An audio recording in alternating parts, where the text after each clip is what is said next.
You gotta love this theme tune. It's just so good. Hi and welcome back to more Lost Odyssey. Where you left us last time, we were defeating not super bosses, just little side bosses, not quite super bosses. Defeating some little side bosses. We've been working our way around the map, just clearing up the character side quest stuff. Where we left off last time was we were right in front of what looked like a pirate fortress. So today, we're going to go check that out. I imagine this is something to do with Sed. I imagine. Because we already had Seth's one. So I imagine this is a Sed side quest. Let's see what happens. Let's go in. Let's do it. Alright, there is a poll on right now. Do you guys want redeems as they are now? In other words, off? Or do you want them on? The poll is up. It is for you to decide.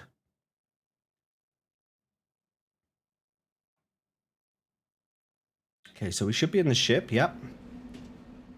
I imagine Cook's going to be swapped out. Easy lad. Andy Lippy. Fancy seeing you again. Just the geese that teaches OBS Streamabot Sammy and more. What's the and more? I want to know what more you teach. So I can claim credit for it. OnlyFans content. Alright, we're 6-3 for keeping redeems off at the moment, so that's the way we're leaning. We will be keeping some basic redeems on, so things like Hello There and Gary Cam, PNG. The new redeem, chat plays true or false. That will stay on as well.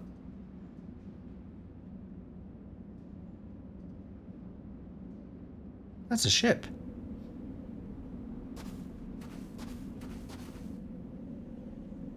Captain, I'm so glad you're back. I knew it was going to be said. I'm so glad you're back in one piece. I'd say the same for you too, my friend. You're looking good as always, Gar. Oh, I thought he was making like at first I thought it was like a pirate noise. I thought he was like Gar. But it's actually his name. And the same to you, Captain. I thought the Navy finally got you for a moment there. I expect nothing less from our captain, the best pirate in the world. You know him, Sed? Yep, this is Gar, one of my crew. This island's home to one of our secret hideouts. Come to think of it, Gar. What are you doing here anyway? You're free to go inside, aren't you? Well, to tell you the truth, the ropeway to the hideout entrance is broken. It's not moving at all. The ropeway? Here, let me have a look at it. Every time you stream, I'm in the shower. Oh. We're all with Andy in the shower. Did you know that? That'll fix it. Wow, that's our captain. Finally, I can get some warmth. Thank you so much. Come on, pirates don't let a little heat or cold bother you. Where's the rest of your crew, though? Oh, for the crew, though. Well, I'm the only one back here as of yet. The Navy was awfully persistent this time around, so we all got separated as we were escaping from them. And he feels dirty watching you. Well, in that case, we'll need to find them quick. Gar, you wait here in case any more turn up at the hideout. Got it? Aye, sir. Do I have to, like, go around the world looking for pirates? That sounds so boring. Gotta scrub it up, KJ, I think I saw you ask earlier, did I get the harp? I don't think I do have a harp yet. I don't think I do. No. No harp. Not yet.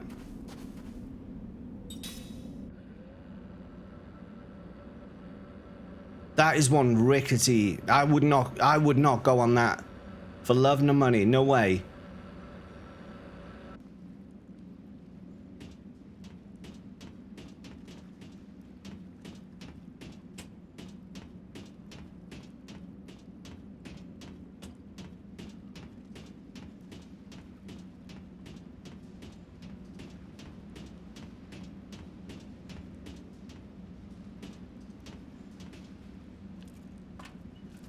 Always with the no fun. Hey, I'm not the one voting. I'm not the one voting. You want redeems on, you gotta vote. It's a close one today. 6-4.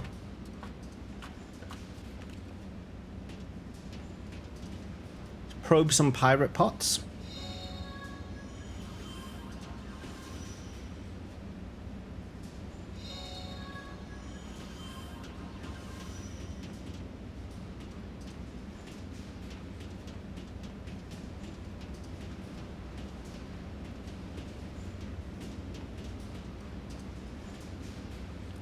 You're learning, and that's a good thing.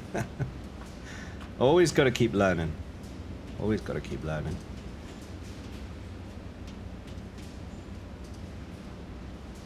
This place looks semi-important. Do I want to go in here yet?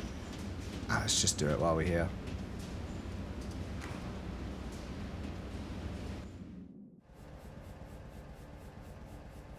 Said studio. Hey, quit rummaging around over there. Oh, hang on. Well, so this is where it was. What's that? It's a tool I made to repair those tiny out-of-the-way places. I lost it somewhere. You've always been a pretty handy guy, haven't you? Ah, mama, don't give me that.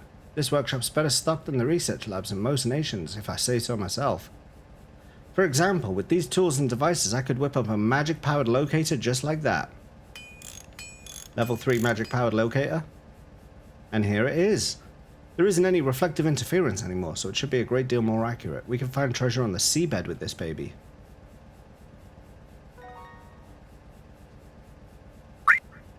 Federico! Thank you for the follow.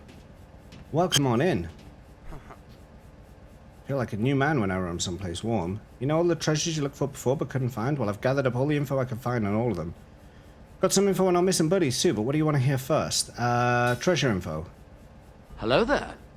A cave treasure in Tosca.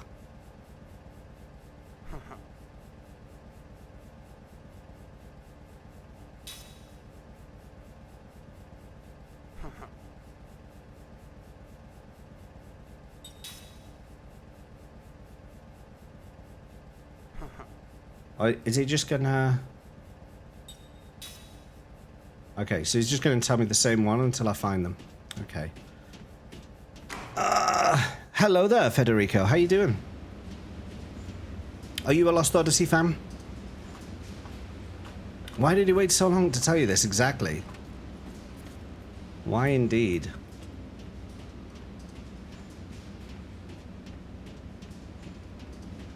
Poll is almost closed. If you have not voted, now is your time. Redeems are currently off. The poll is to decide are they going to stay off or come back on.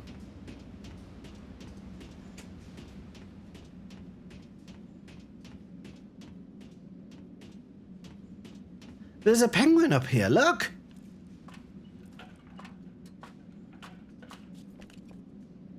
Where are you going? Where are you going, little guy?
He's ticklish.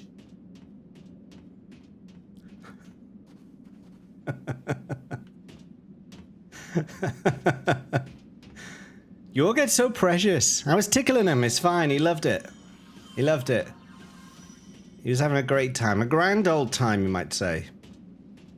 I was trying to decide whether to play this game or not. I absolutely recommend you play this game, Federico. Absolutely, strongly recommend that you play this game. Strongly recommend you play this game.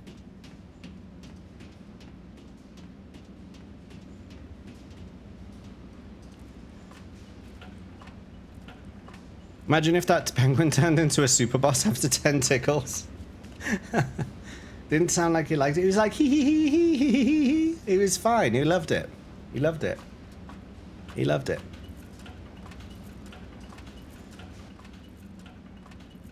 We're going to go back to Tosca and see about this treasure. Although Goata's nearby, we could go there. Maybe it's better to go to Goata.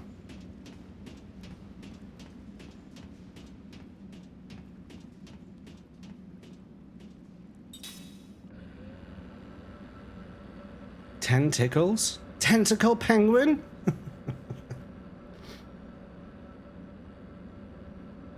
Good wordplay there. Good wordplay. Whoa, let's save.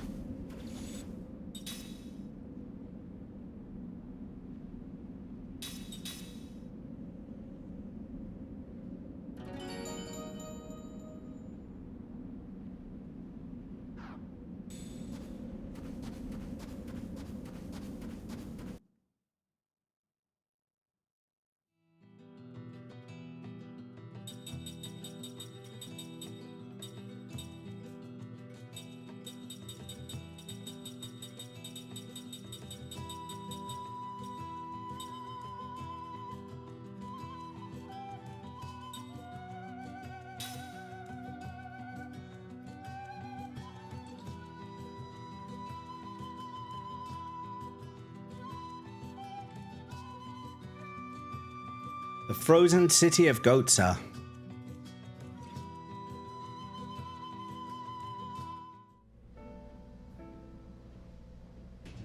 Alright, there's a pirate here somewhere. So we're just going to talk to everyone until we find him. Happy sea floof!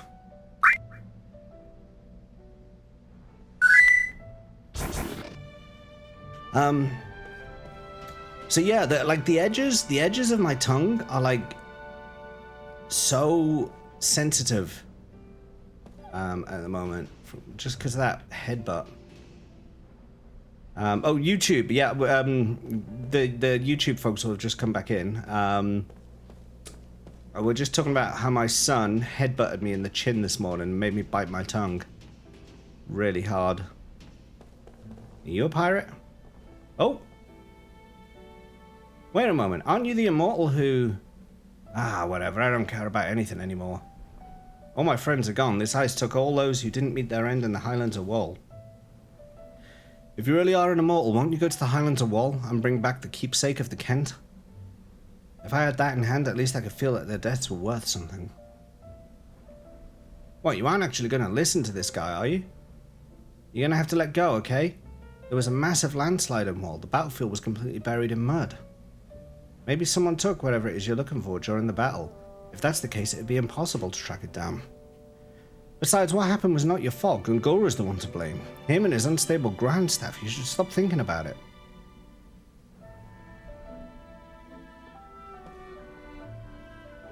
But my friends in Wall, they don't even have a grave to call their own. If I just had something to remember them by. So we gotta go to Wall, okay. How do I get there? How do I get there? I also thought there was a ladder there, but it seems to have gone. Any pirates up here at the bar?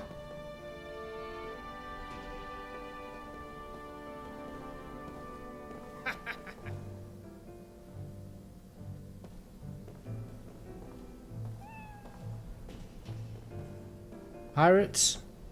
Are you a pirate? Are you a pirate?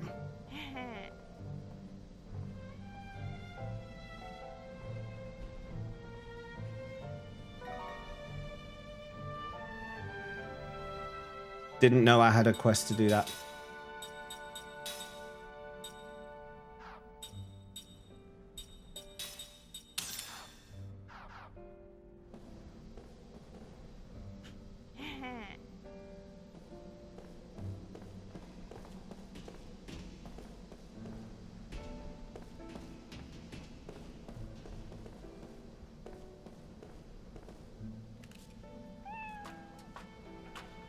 Everyone looks drunk. They probably forgot even if they knew.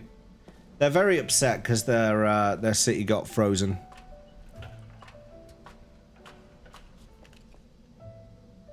Kitty!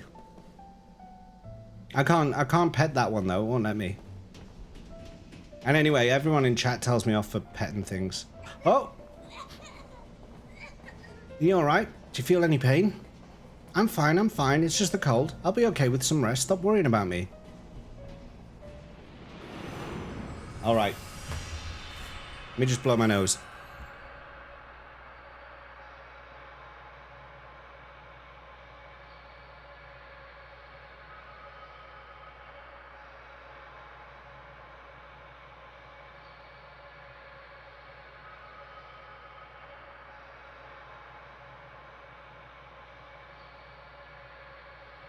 I was feeling a bit congested, so I wanted to be clear for the bedtime story. I wanted to get the old reading voice on. It is bedtime story time. There will probably be dead children ahead. Lay your heads down, tuck yourselves in, and prepare yourselves for yet another bedtime story. I will be reading chat with my eyes, but I just won't be reading chat out, and I won't be responding to messages until the story is done.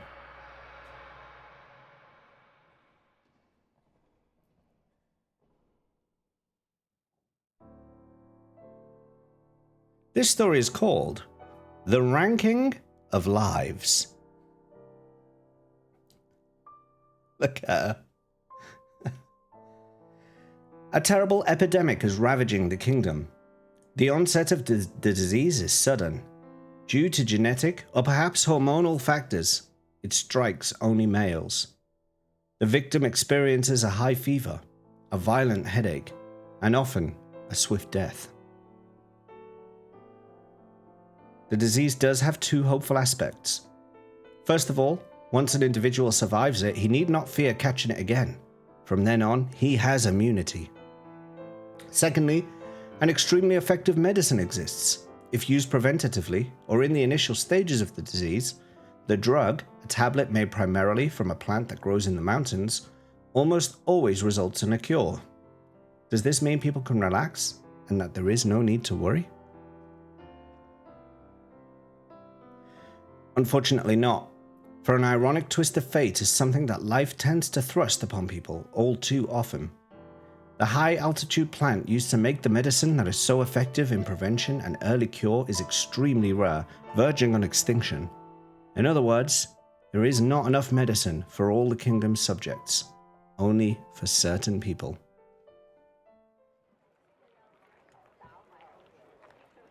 Do you see what I mean? Asks Doc, a quiet man on patrol in the capital's marketplace with his fellow military policeman, Kime.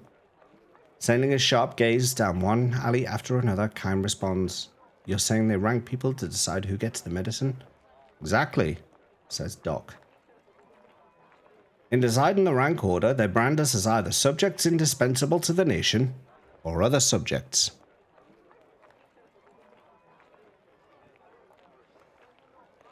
Capital military policemen will receive their medicine relatively early, which demonstrates their ranking as subjects indispensable to the nation.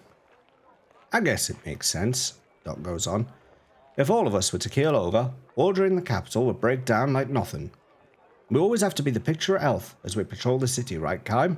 For the sake of the homeland, as they say." "I suppose so.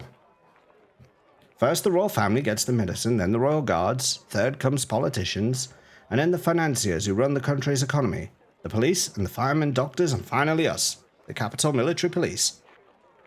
There's not enough to give to just anybody." Doc all but spits out those final words, and he asks, "What do you think, Kime? Ordinary subjects are people too. Is it okay to rank them like that?" In theory, Kime should be able to reply without hesitation that of course it's not okay, but realistically speaking, he says, there's no way around it. He averts his gaze from Doc's as he hears himself saying these words. "No way around it, huh?" he mutters with obvious distaste. "Maybe you're right. Maybe there is no way around it." Blood Devil.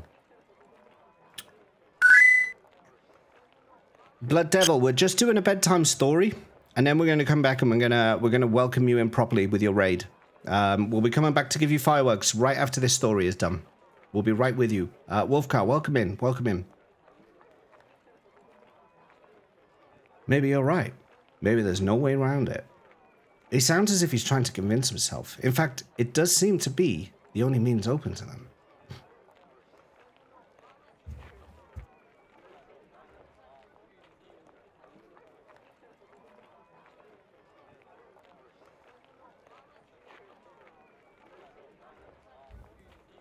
The folks here in the marketplace know about the disease, obviously. Obviously, answers Doc. If their fears get the better of them, they could riot at any time. Absolutely. We can just manage to keep the peace by patrolling the streets like this. I know what you mean. If we were to succumb to the disease, their lives would be put all the more at risk. If we can't dose every subject in the kingdom, all we can do is think about how best to keep the harm or the impact of the disease to an absolute minimum. I couldn't have said it better myself, Kime. You got a perfect score. Good job. His words of praise carry obvious barbs. Sensing their presence, Kime falls silent. Underlying Doc's sharp comments is not only the pain of biting sarcasm, but the sorrow of helplessness. Two children, a boy and a younger girl, run past the men, laughing, dressed in rags. They've probably come from the slum behind the market to gather scraps of vegetables, little better than garbage. Jock points to their receding forms and says, I'd like to ask you a question, Kime. All right. Are those kids subjects indispensable to the nation?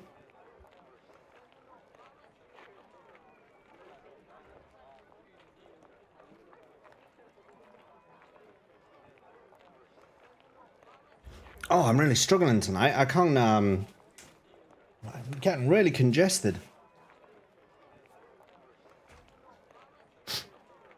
Kime has no answer for him because he knows the right answer all too well. He can only lapse into silence. Responding to Kime's silence with a bitter smile, Doc goes on. According to your logic, Kime, if those kids fall sick and die, there's no way around it. Or at least Capitol Police like us would have greater right to the medicine than those kids do. Am I right, Kime? Is that what you're saying? Kime could hardly declare that he was wrong. Responding again to Kime's silence, Doc says, Now don't misunderstand me, I'm not attacking you. It's just that everybody is indispensable to somebody, even those kids. They may be just a nuisance to the state, poor beggars, but to their parents, they're indispensable lives that must be protected at all cost. Am I wrong?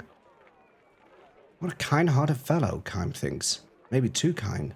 To a degree that could prove fatal for a soldier.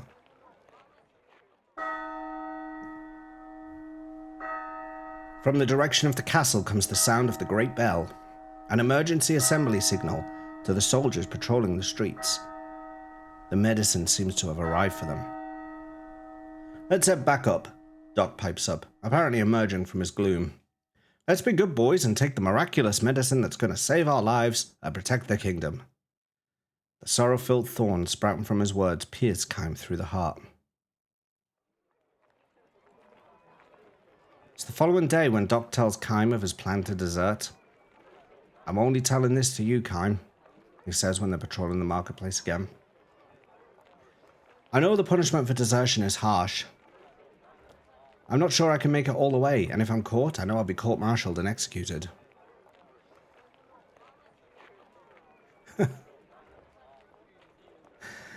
He's resigned himself to that possibility, he says, which is why he wants to make sure that Kime knows the purpose of this desertion. I'm not betraying the country or the army. I just have to deliver this. In his open palm lies the tablet that he was issued the day before. You didn't take it? Kime asks, shocked.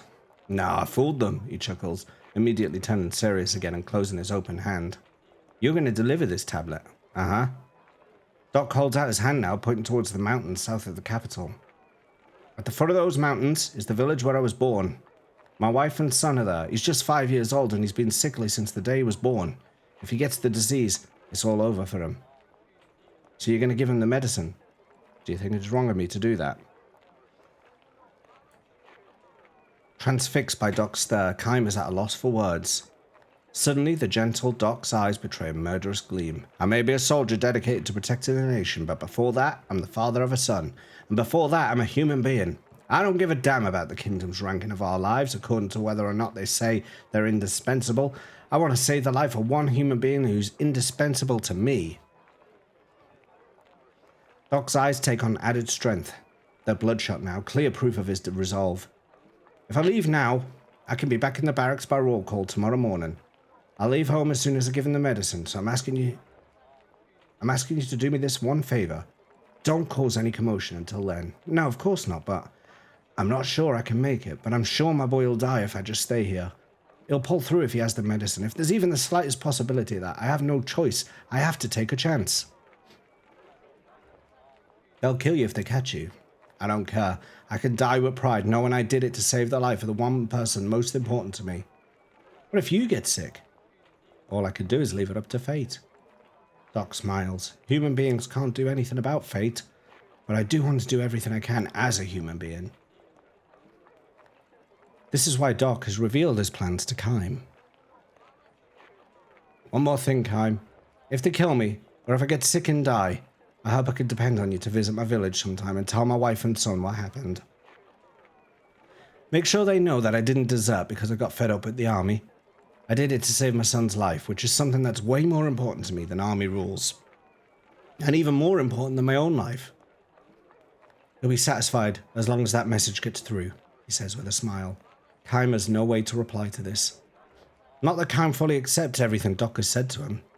He's convinced not so much by the man's reasoning as he is overwhelmed by something that transcends reasoning. By the power of life, by the strength and depth of Doc's desire to save a life precisely because it is something that will eventually be cut off by death. I'm going to make a run for it while we're patrolling the marketplace. I'm asking that you look the other way. Tell him I disappeared when you took your eyes off me for a split second. Kime can do nothing but accept Doc's plea in silence. He sees that deep in the hearts of those who love finite life is a place that cannot be entered by those who've been burdened irrevocably with life everlasting. The two men reach the far end of the marketplace. All right then. Sorry to put you through this, Doc says. He turns towards the exit and is about to plunge into the crowd when it happens. A child comes bounding out of the alleyway. It's the same shabbily dressed girl from the slums who ran past the men yesterday laughing. Today, she is alone and crying her head off. She looks around with wild eyes, and when she spots Kime and Doc in uniform, she comes running to them shouting, "Help! Help!" "What's the matter?" Doc asks. She takes his hand and leads him into the alleyway as if to prevent the surrounding people from hearing what she's about to tell him. "It's my brother," she blurts out. "He's sick. He's got a high fever and he's shaking all over. We gotta do something or he's gonna die." Kime and Doc look at each other. "How about your parents? Don't you have a father or a mother to take care of him?" Kime asks. "What parents?" the girl retorts tearfully. "They both died a long time ago. It's just me and my big brother. Oh, please help him, please." "But I was just..." Doc mutters, fidgeting, ready to run. He looks at Kime with pleading eyes. Kime kneels down and looks the girl straight in the eye. "When did his fever start?" he asks. "Just a few minutes ago," she says. We were leaving to pick up vegetable scraps and he fell down." Only a little time has passed since the disease struck. He could still be saved by the medicine. But of course there is no medicine for slum children. Judging from the girl's wasted frame, her brother must also be eaten poorly. The disease will almost surely ravage his malnourished body and snatch his life in a matter of hours. The girl will not come down with the disease, of course, but even if it cannot attack her directly, once she has lost the only other member of her family and has no one to take care of her, the tiny thing is bound to trace the same fatal path as her parents and brother, sooner or later. "Please help my brother, please." She clings to Kime and Doc, huge tears streaming down her cheeks. Kime gives her a slight, silent nod. He rises slowly and reaches for a small leather pouch dangling from his sword hilt. Before he can lay hold of it, he hears Doc saying to the little girl, "Don't worry." Doc is holding out his hand to her, smiling gently. In the palm of his hand is a tablet. Give this to your brother, Doc says. There's still time to save him. The girl gives him a puzzled look and hesitates until he urges her. Hurry, do it now. She reaches for it uncertainly and takes it in hand with great care. Hurry home now, Doc says with a smile for her. The girl dashes off. Thank you, thank you, thank you. Her shrill, tearful voice rings out as she disappears into the alleyway. I'm glad it worked out like this, Kime, Doc says with a shrug and a pained smile. So now I won't be branded a deserter, and I won't have to give you anything to worry about.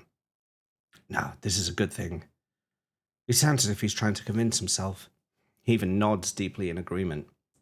Surely he cannot have done this without regrets, especially if his son at home should take sick and die. His voice is calm, however, as he says, I couldn't help it when I saw that little girl crying like that. I know my son would understand. He gives himself another deep nod.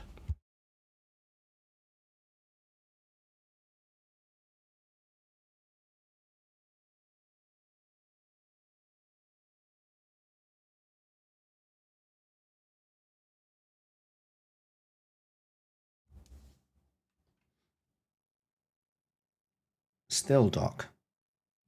Never mind, don't say a thing. Doc cuts him off and squints down the alleyway the girl ran down. There's absolutely no rank order to lives. The only thing that matters is to save a life you see with your own two eyes. I know what you mean, says Kime.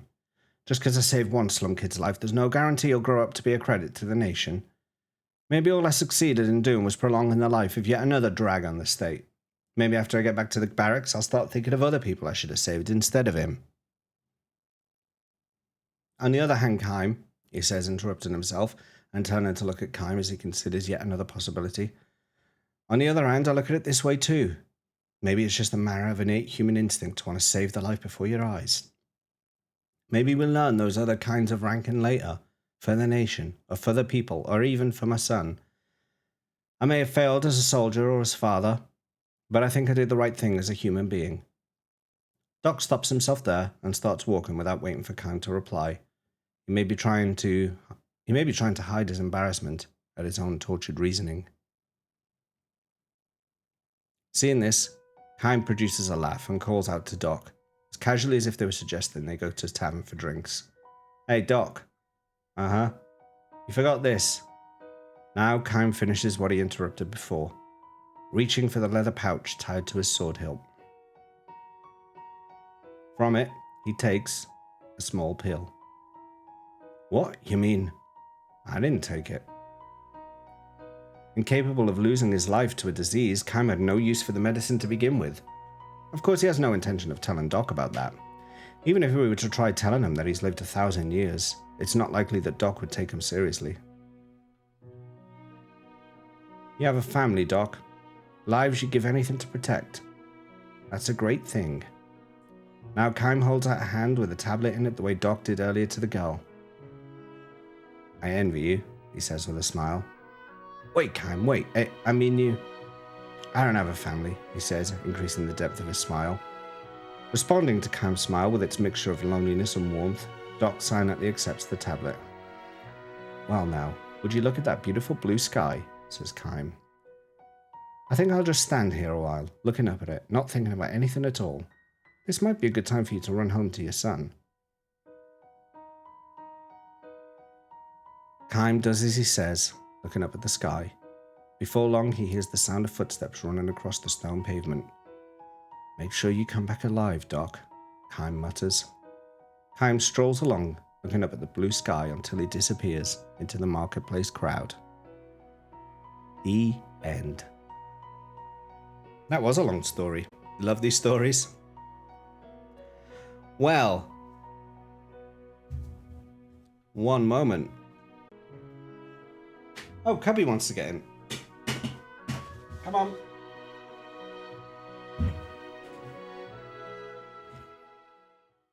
Cold in general, snowing. Could well be. It could well be.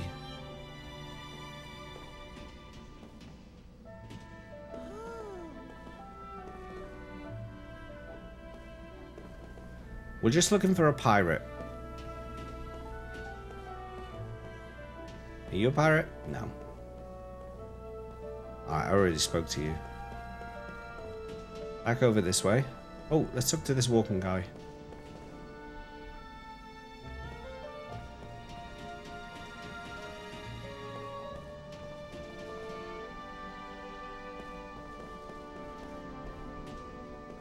That's the bar.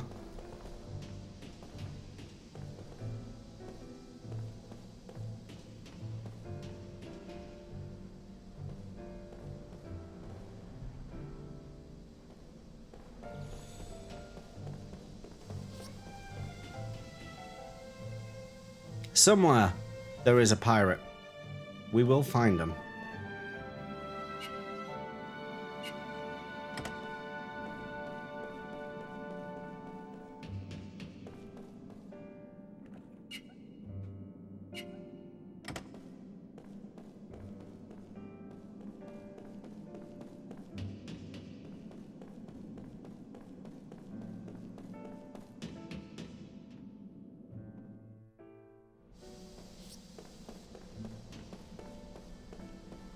I just let you in. I only just let you in. Bloody cat, I swear.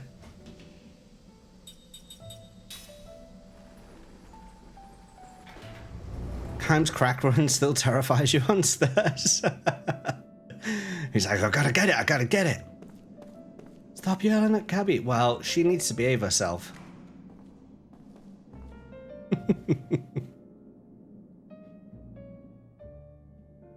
A pirate will surely be in a casino.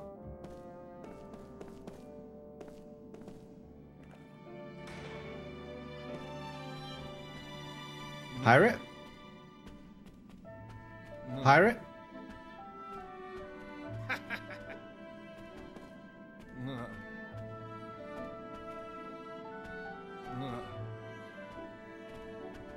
I'm not bothered about what they're saying. I just want to find the pirate.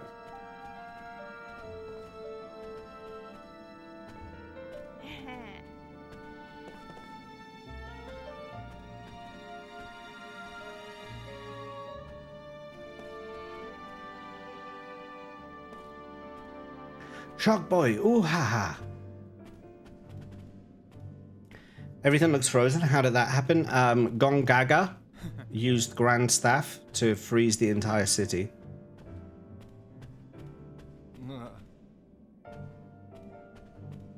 Alright, he's not in here.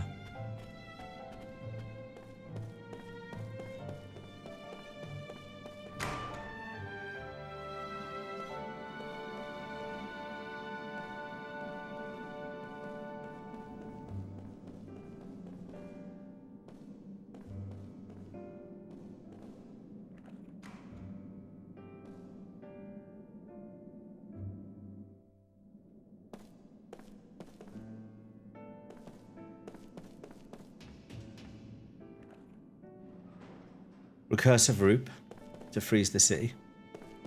Sorcerer guy, yeah, that guy. Ooh. Oh, okay, we can finally do... Okay.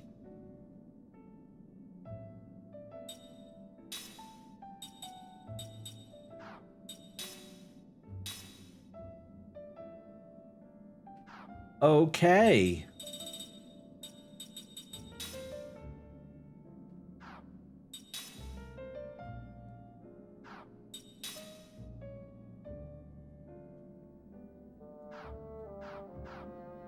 Can't make any of them, but yeah. Love me some SS ring.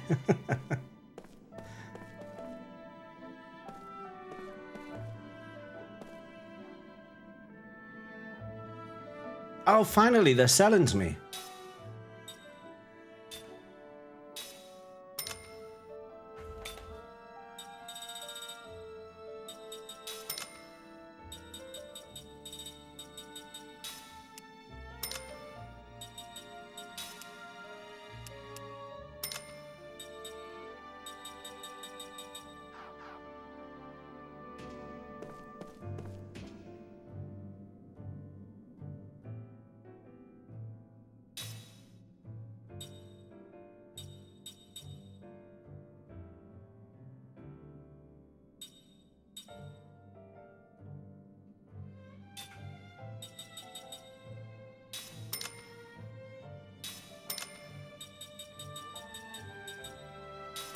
Anti-curse. That'll be useful.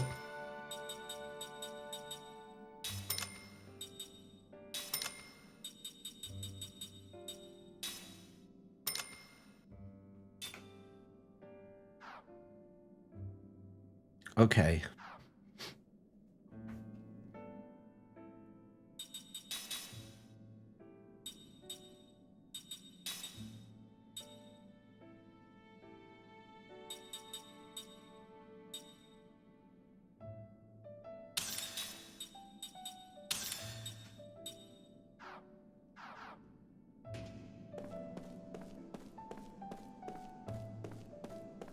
I really liked it. Interesting, eerie story, great music. MODOFK? What does that acronym mean?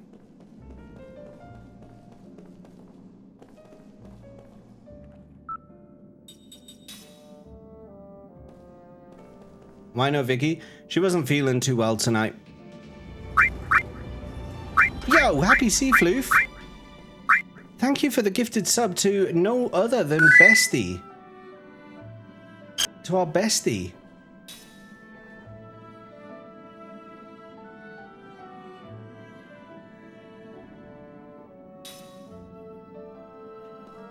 Thank you so much for the gifted sub. Legend.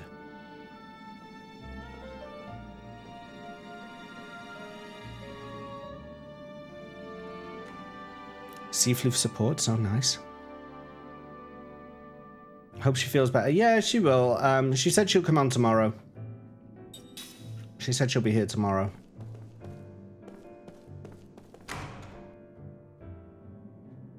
Modofke is how it should be spelled. But what does it mean?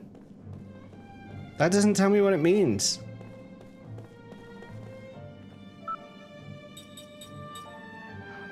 Wait, how do you get down to the floor below?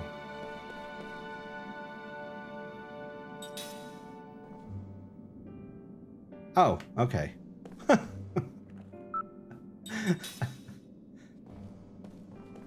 No, I was supposed to be, but my cousin has COVID by the sound of it, so we're not going now.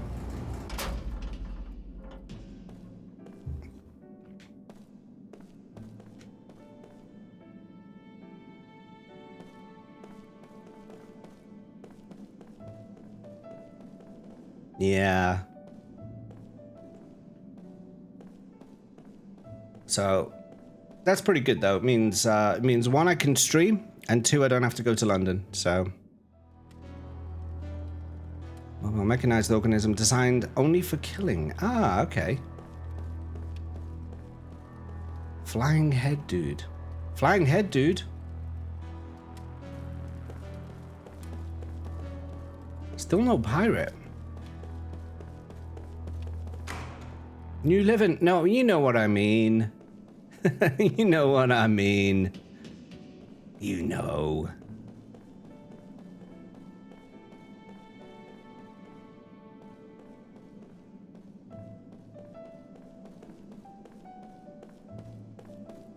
I can't. Oh. No.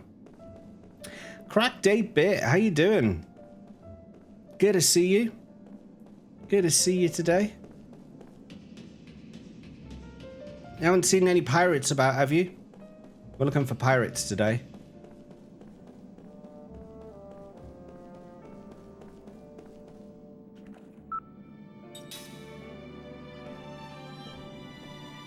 Look, I said you live in London.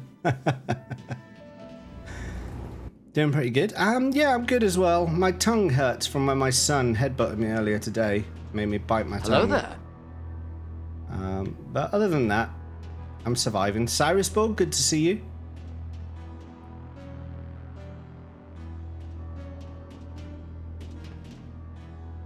I'm such a mature adult. Hello there.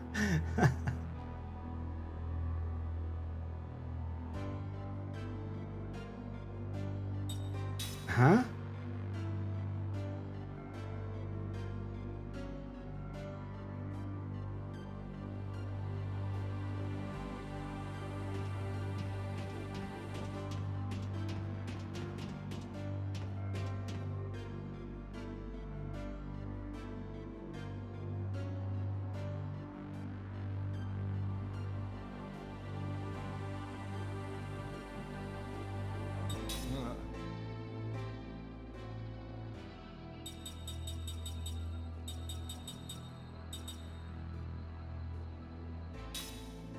let's do this.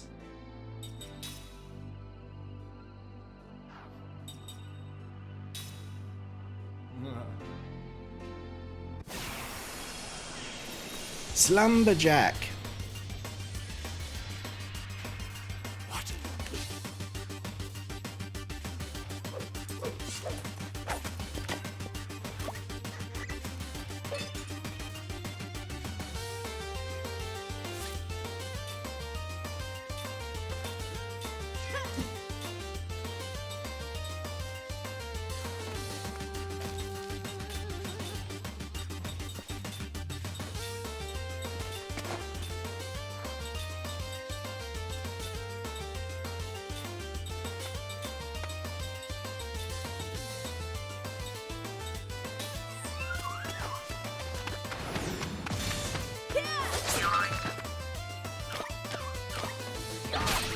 What is this bop? What is this bop about?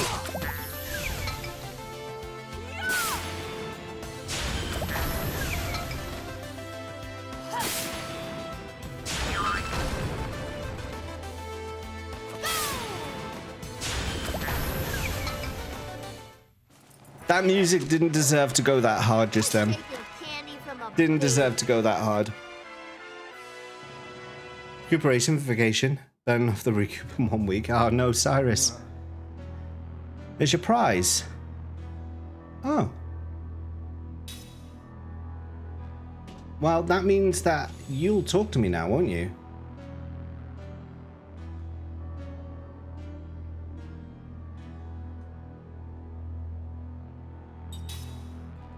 What do you want info on? What do you want info on?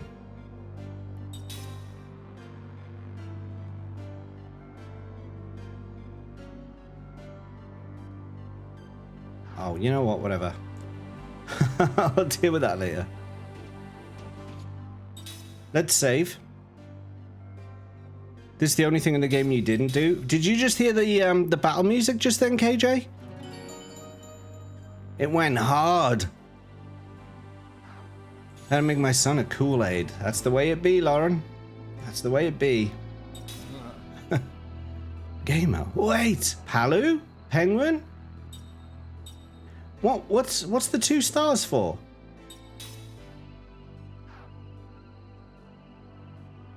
Up to 2 PCs. Defeat all enemies. Attacks not allowed. Skills not allowed. Items not allowed. What's 2 PC player characters? So 2 characters. So we use spells. And that'll be really easy because the people we'll use are going to be Ming and Sarah.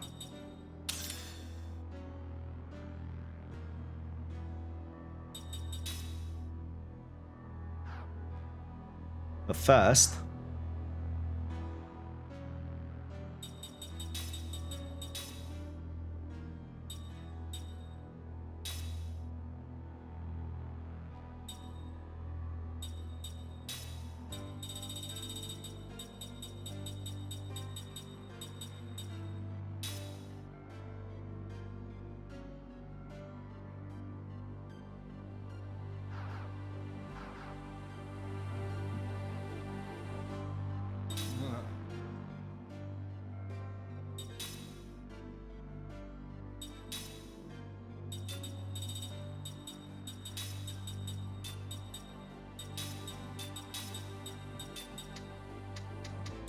oh, there's got to be someone on the front row. Okay.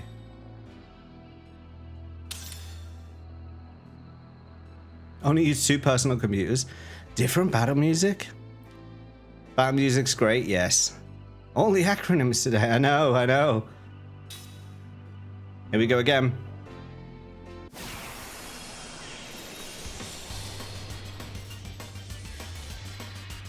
I'm always ready.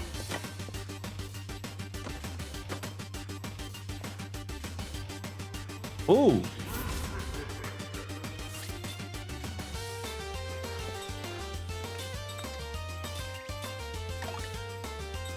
Oh crap, I didn't look up what their Okay, okay, okay. No, I can fix this. I can fix this. I need to know what their element is.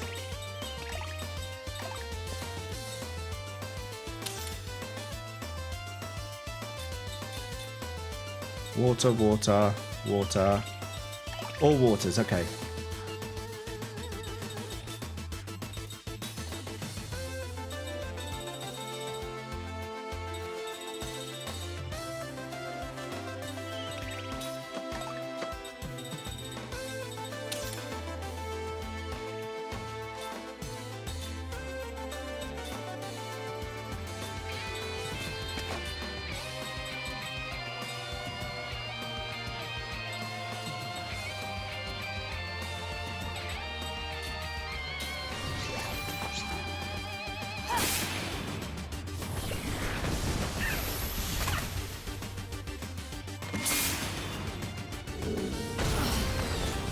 Whoa!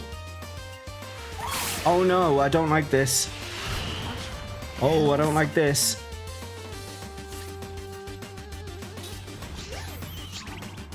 We might make it.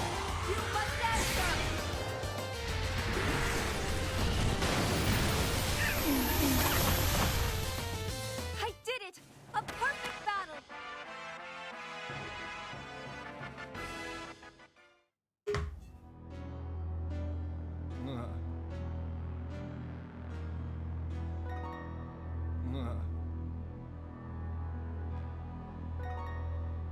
Ooh.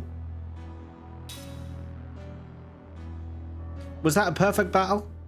Is that what they call that? I thought I got hit pretty hard, to be perfectly honest. Oh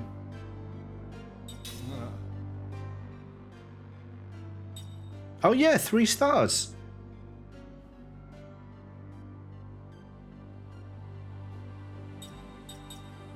There isn't an achievement for getting 3 stars in every battle, is there?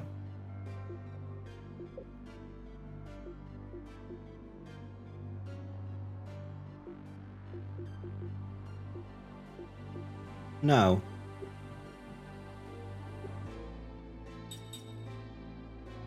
Defeat the explosive bug.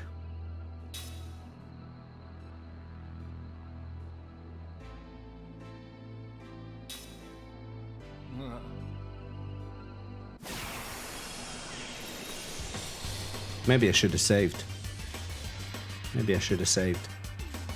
We've taken the advantage! We've taken the advantage!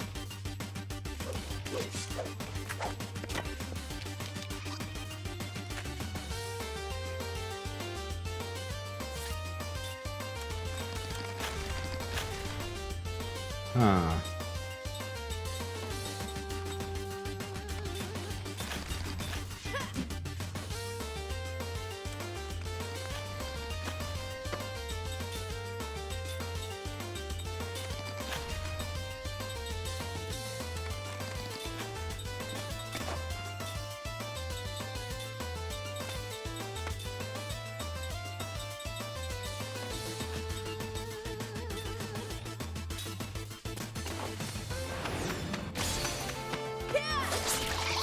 Nice. Nice. Okay. Nice. Okay, so the level... Yes, GC down again. Nice. Yes, keep doing that. Get that GC down.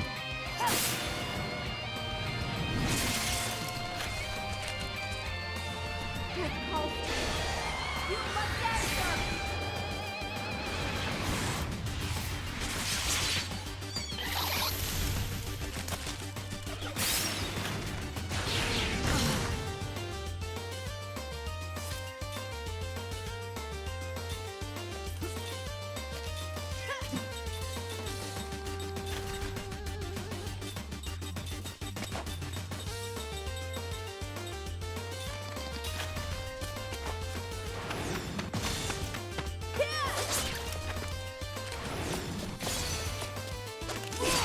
Cast bird on them.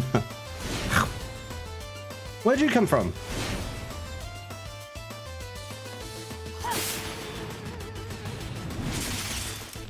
Ming. Is there something about Ming that you like? I'm just Viva. Is there something about Ming that's attractive to you in some way? Any particular assets? Veins? Okay.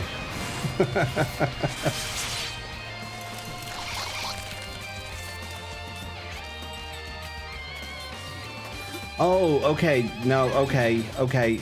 They're healing from those things. Whoa, explosive barrel. Explosive barrel.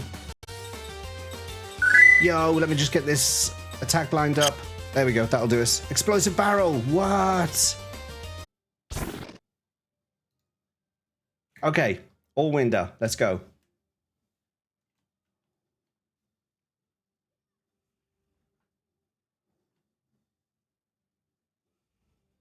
They're going to absorb those two and heal again.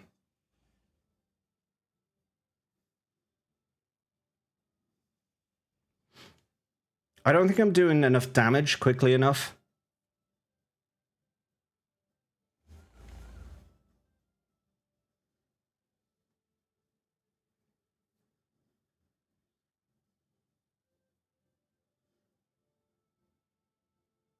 Game volume's high. Thank you.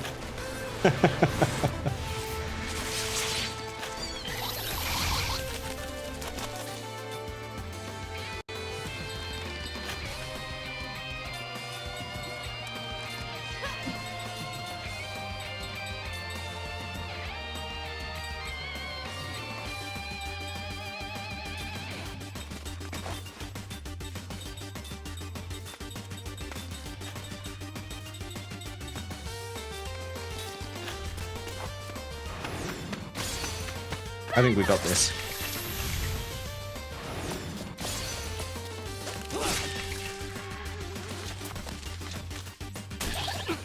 Now I can barely hear it. Nice.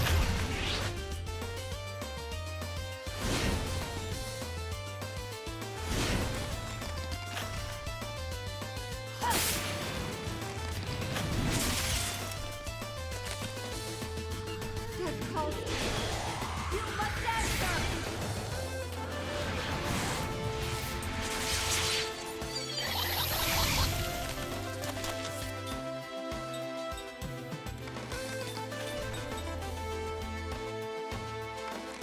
'You know what I might do? Actually, take out these insects, then he can't absorb anything. And hit the big thing with wind. And you can do a winder just in case some more come in.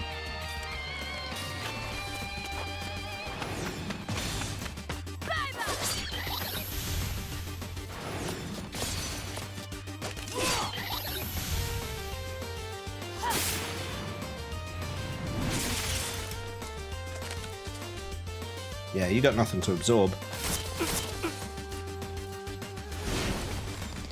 That worked well. Now the winder is going to hit all of these, so that's good. That worked out good. You must answer.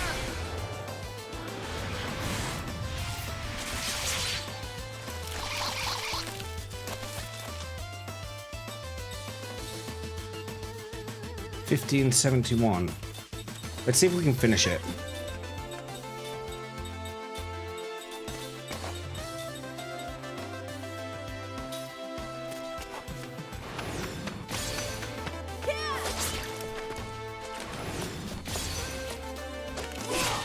Nice.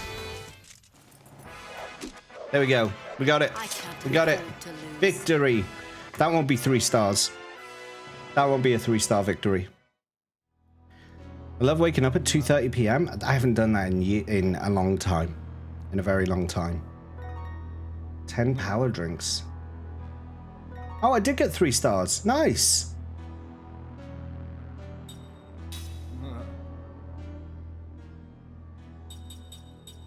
I mean, do I want to do that one again? Maybe later.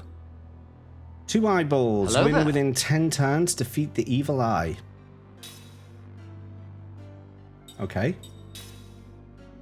Hello there. Gave you Monster energy drinks. Shawnee, hello. Welcome in. How you doing? I was in my 20s last time I woke up that late. Exactly. Exactly.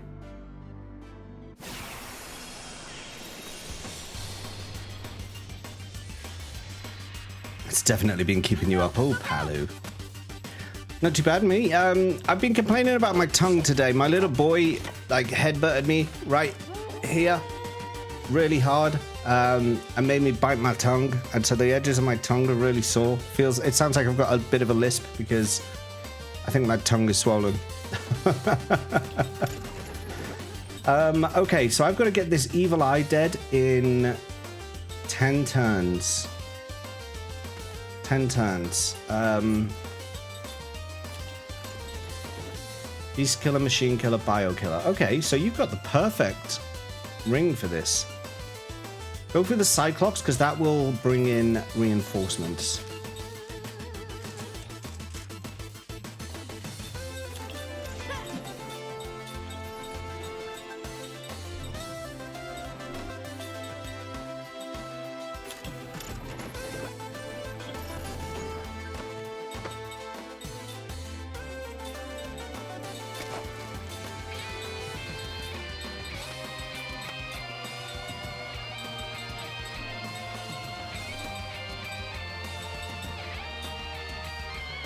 All right, let's see how this goes. Oh no, that did 0.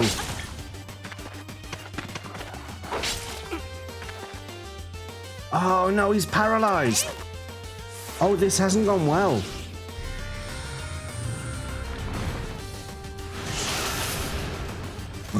Uh-oh.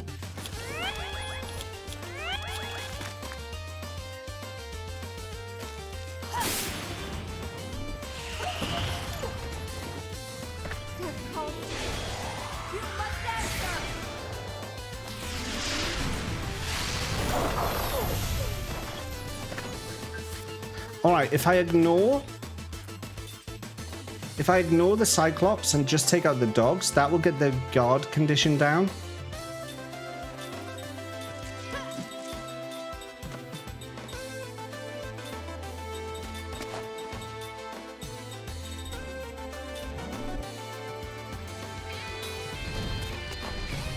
Oh damn it, I forgot to cure the petrification. Hey Gags! How's it going? Yeah, going alright. It's going alright. Don't want to be attacking him.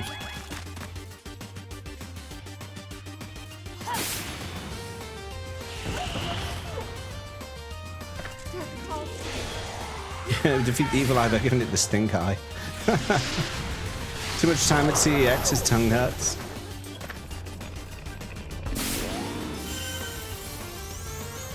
No.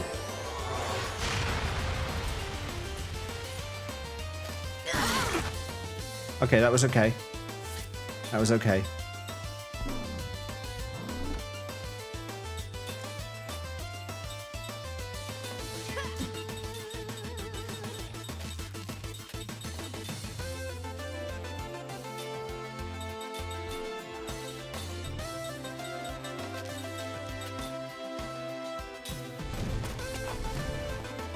Nice. Okay, we should be good. We should be good.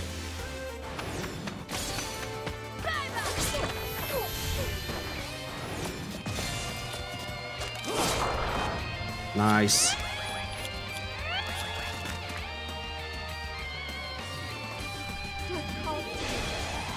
Insomnia is great. Licking too many stamps. Someone's got to do it. Where are we today? We're in the town of Goatsa. We were looking for pirates.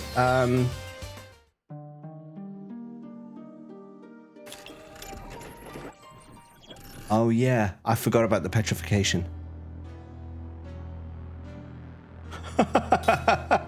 Whoops. Whoops. Might have forgotten that. I might have forgotten about that. I might have forgotten about that.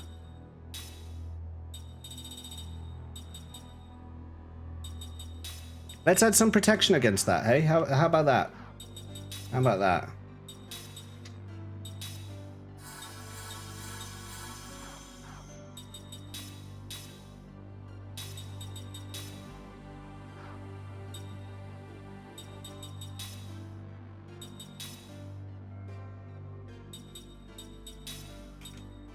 Petrification and paralysis we need to be defended against.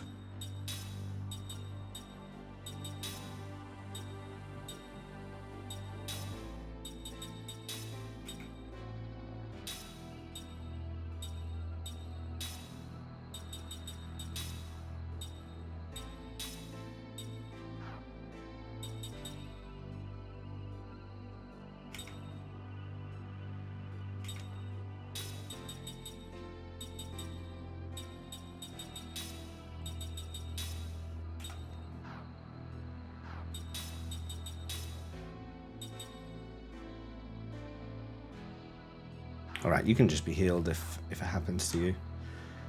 Alright, let's do that again. That fight is doable, easily. I just got tricked by the statuses. I forgot to keep an eye on them. I still got a star for that? That's weird.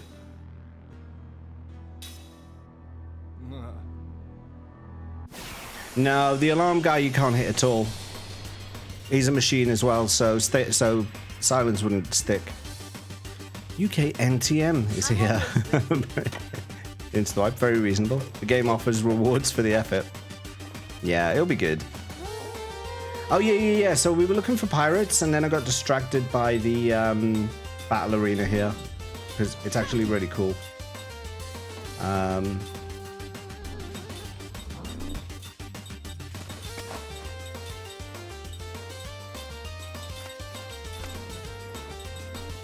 And I'm kind of enjoying testing my abilities.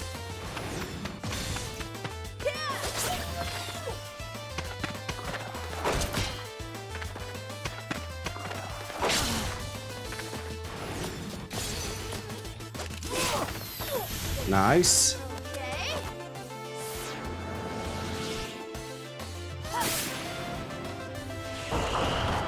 Why am I using flare? I should use force.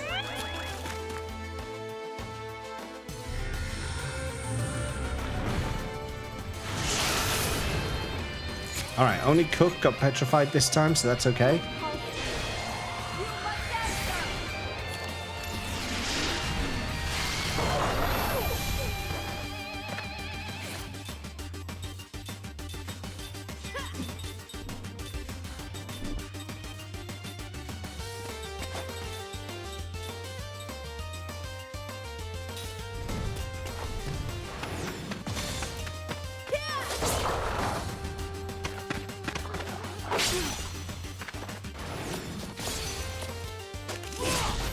Easy that time. You've come back to normality. You're Viva La Dan again. Welcome back. Welcome back. You have shaken off the curse of being I'm just Viva. And you are now yourself once more.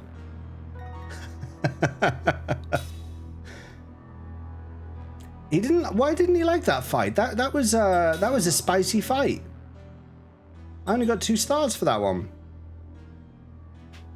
No underscores either. There you go. Why did I only get 2 stars for that?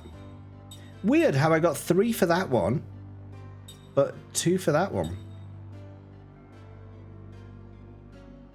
Defeat the Puppet Master, spur the controlled one.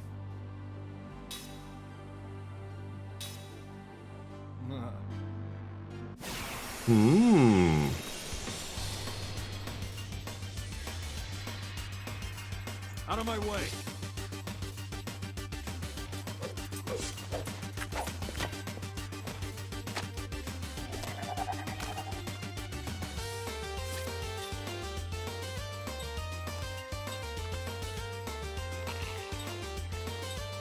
Okay, so I can spare these, but I can still reduce the guard. So if I still attack these, I hope these don't have really weak defense, because otherwise I'm going to absolutely destroy them. I can still attack those.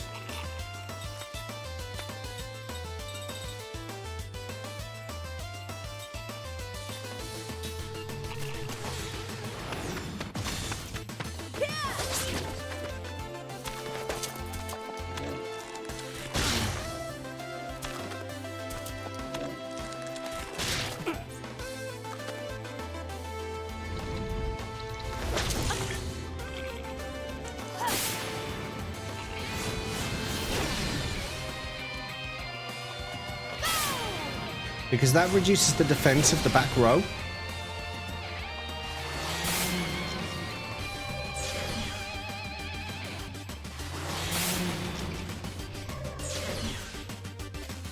Shittier version of Blobby. Alright, one more attack there. You can heal Kime of whatever that status is that he's got on him right now.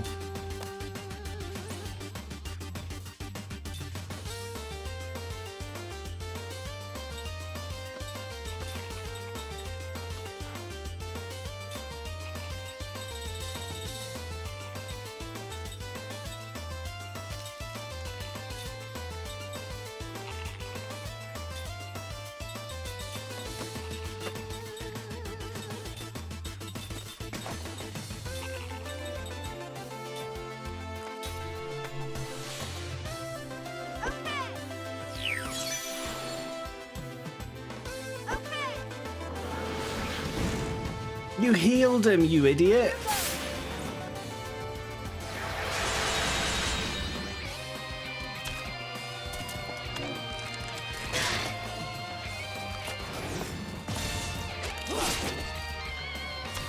Okay, didn't quite take him down to level 1, but that's okay.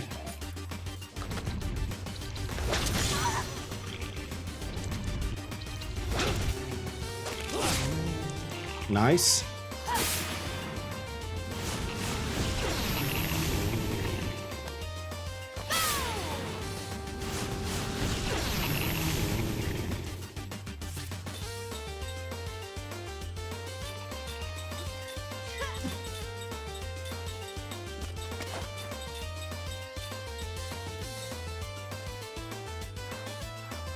Wait, I don't like how you just like didn't let me target someone, so you just defend.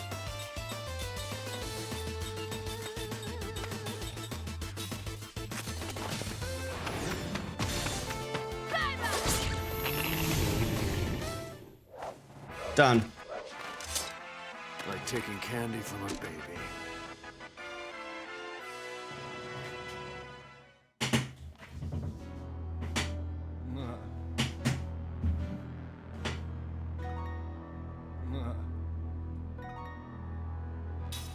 No, I didn't want to quit. Why does it default to quit?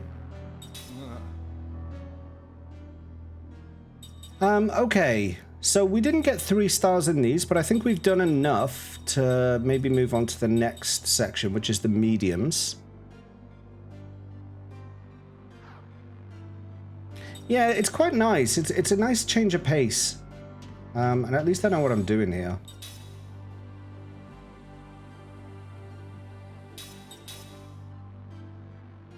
It knows you're a quitter. What?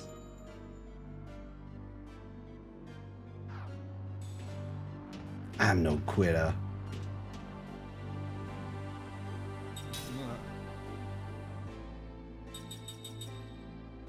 Poor little Kalolan. Defeat all the wild balls. Don't defeat the Kalolan Papa. Okay. We can do that. Surely.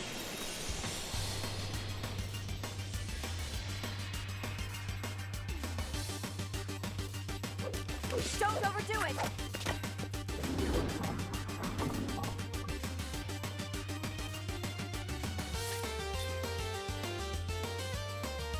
What about the mama? He's poisoned.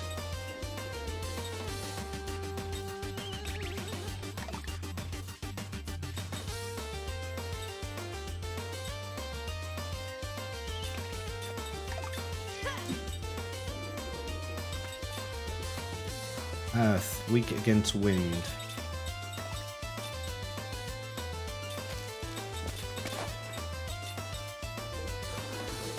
Well, there's no point, you guys.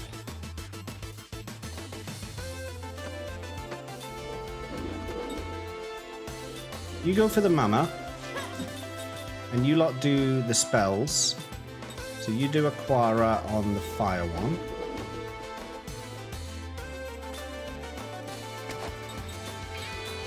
You do Flara on the wind one. And you do Winder on the earth one. Let's see how that goes.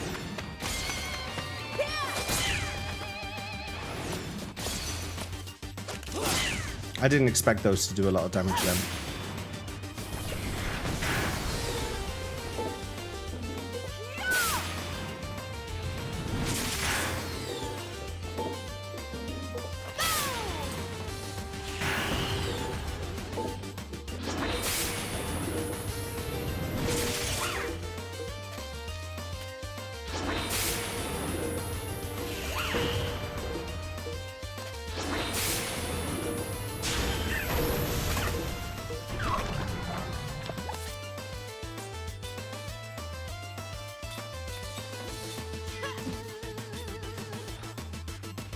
Earth is weak against wind.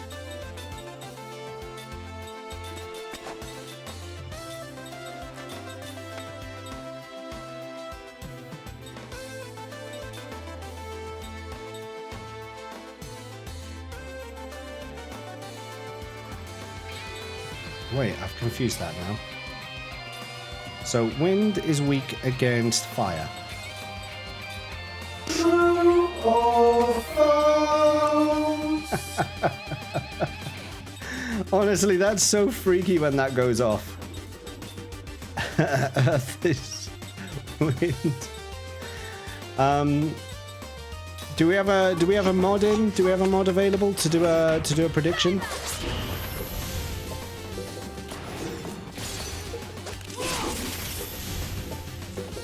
Rasusu is here. Alright, I'll give Rasusu a few seconds to get the prediction ready. Okay. So remember, I'm going to read a statement. It's up to you guys to decide if it's true or false. And you vote. You vote by putting your prediction in the predictions thing. You use your channel points, basically. So, are you ready for your statement? Your statement is... Flies are the only insects to have 2 wings rather than 4. Flies are the only insects to have 2 wings rather than 4. Is it true or is it false?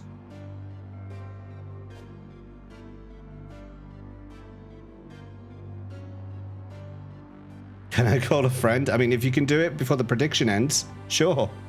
If you can do it before the prediction ends. Flies are the only insects to have 2 wings rather than 4. True or false? There's about 30 seconds left on the prediction. Get your points in. This is your chance to win big.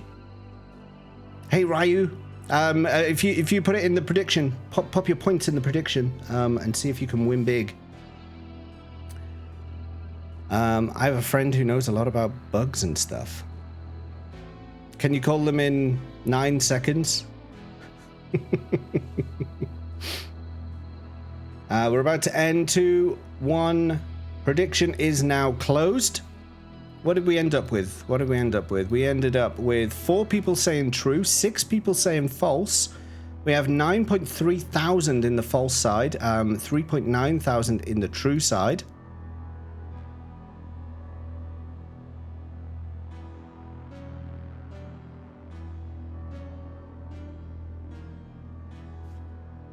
Where is it? There. It's true. It is true. Flies are the only insects to have 2 wings rather than 4. According to the card, it's true. According to the card. According to the card.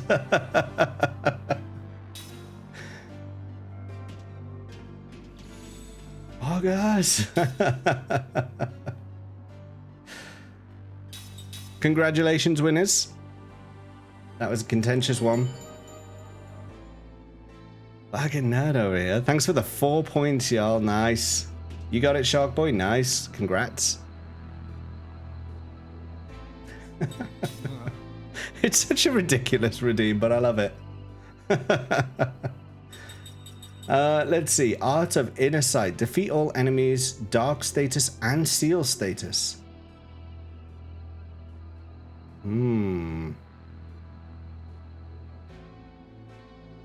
Okay, so we're not going to have magic. Can I cure the status, though?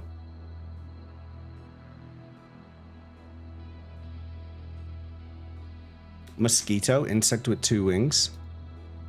I'm going by what the card says. I'm going by what the card says. I'm no expert on the matter. I can't claim to be an expert. The card says true. The card is the source of truth. We have to go by what it says.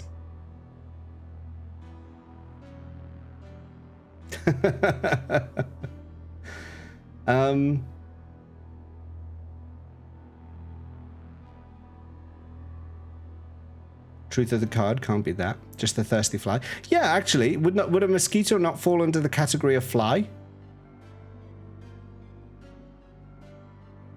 There you go. There's the whole. This is why we don't challenge the cards, because we're not qualified.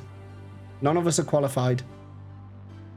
I want to know if I can remove the seal status. I want to know if I can remove the seal status. Anything that flies is under the category of fly. Pigeon, fat fly.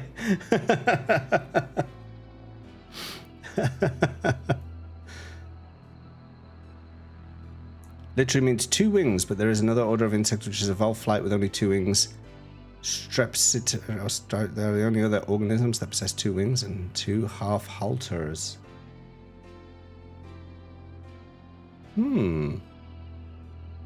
A seagull, hungry fly, robin, red fly.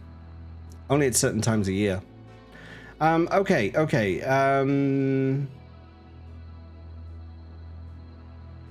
How am I going to do this one? Art of Inner Sight.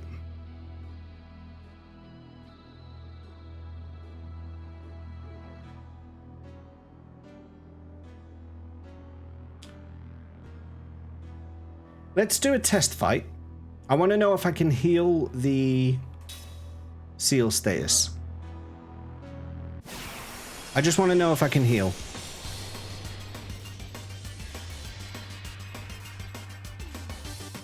Don't let him get away!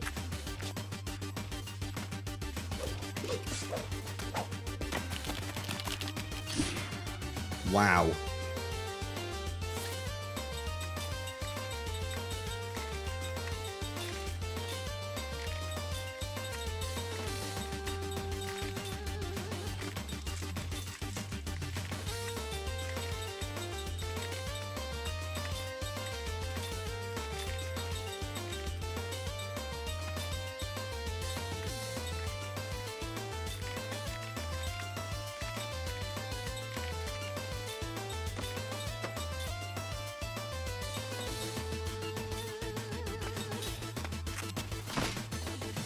Okay.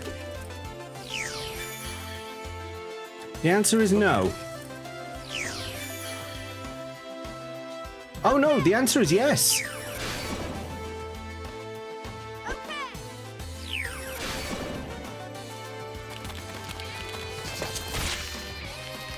The answer is yes.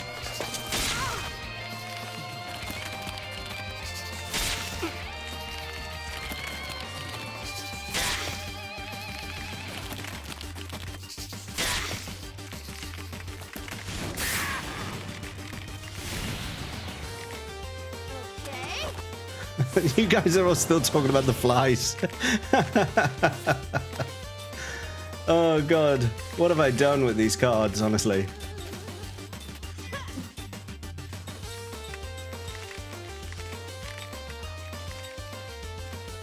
Oh no, the answer is no. No, the status comes back.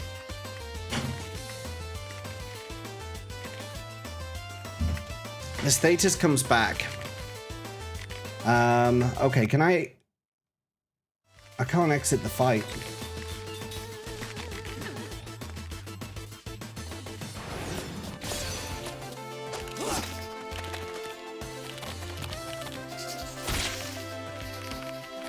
How am I going to do damage? Hello there.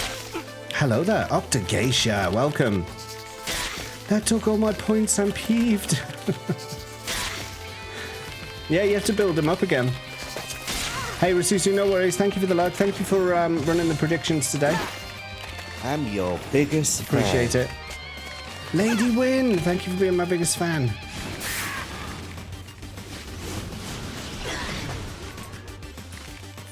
This is no good. I'm your biggest fan.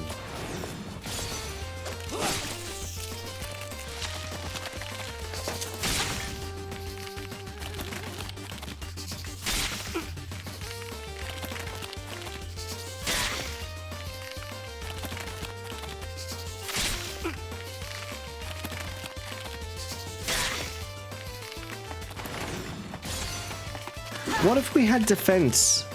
What if we had automatic defense against those statuses before we... Well, I guess no, it would never let me get away with that, would it? Like, if I had defense against dark, it's never going to let me get away with that.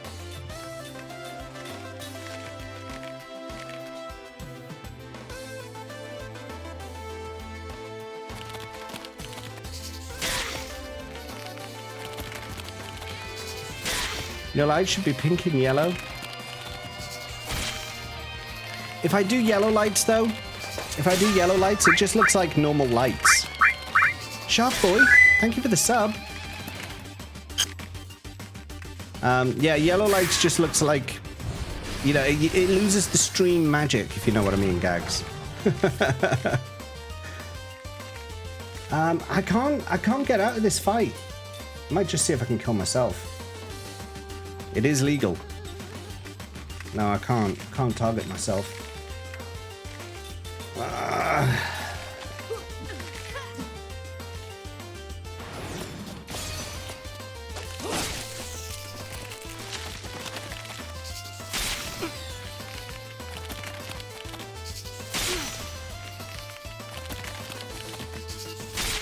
Flashbang. Maybe that's what I'll make the, maybe when I replace Mystic Meg, maybe instead of Mystic Meg, it will be something to do with that light one I did. Flash the lights.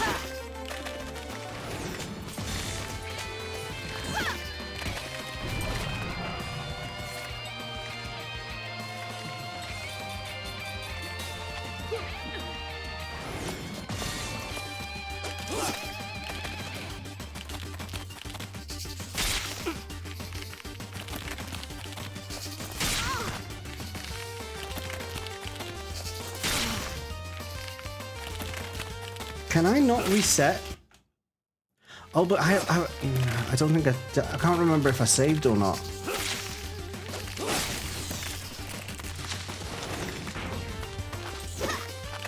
What fans do I have on my PC? I've got the fans that came with the water cooler, which is the Cooler Master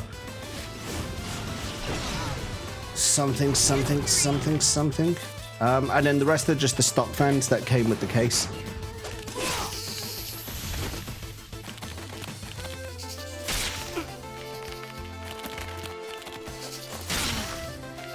So nothing fancy. During the stream, Cook got cooked. Ninja, I'm trying to finish. I can't beat this fight. I can't beat this fight, so I'm trying to just like get killed. I'm trying to get killed so I can get out of the fight. Sorry about that. Oh, the immortals come back. Okay. No, that doesn't help me. That doesn't help me.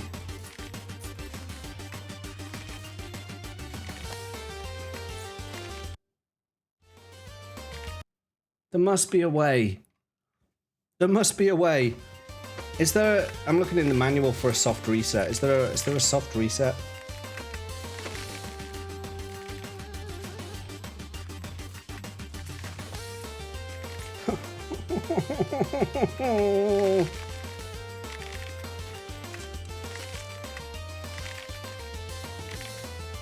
No, it doesn't say. You know, in Final Fantasy, you can just go like...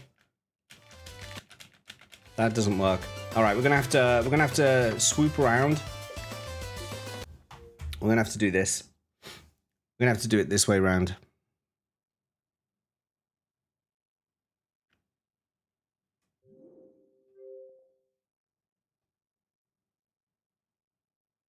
Immortals make that hard. Yeah, yeah. I didn't even think about that until that very moment. That very moment.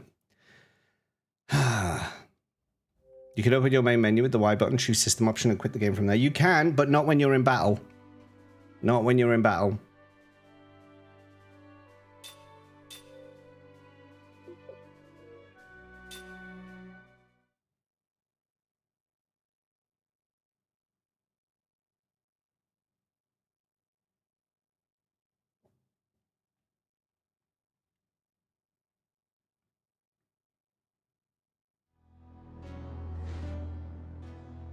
All right, so that battle was bad. Let's see what this guy's got to say about it.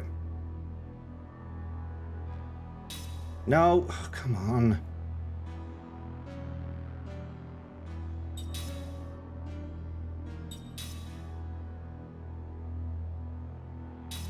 You can't tell me about it, for God's sake. Lagsy, Lagsy, Lagsy, Lagsy. How you doing?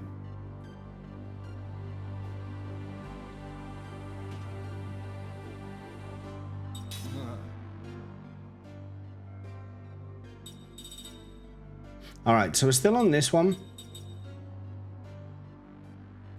Dark status and the seal status. So dark status we can get through because attacks will still land. Attacks will still land. So what we can do is we can change the formation. So we bring in all our attackers.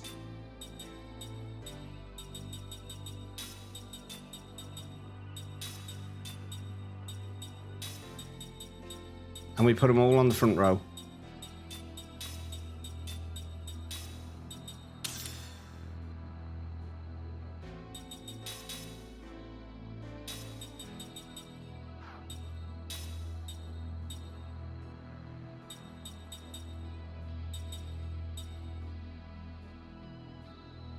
Sordeo Ventus.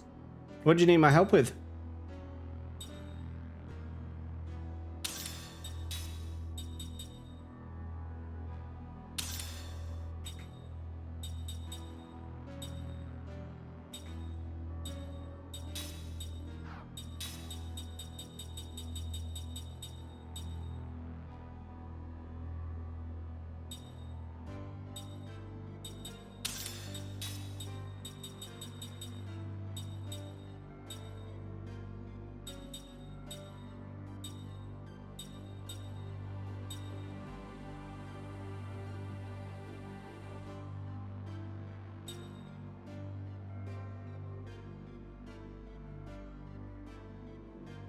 It's VJ4's birthday?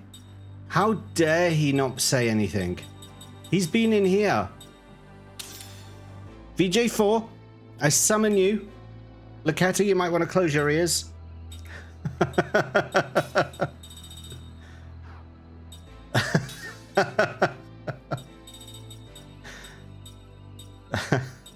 You know what's coming. You know what's coming.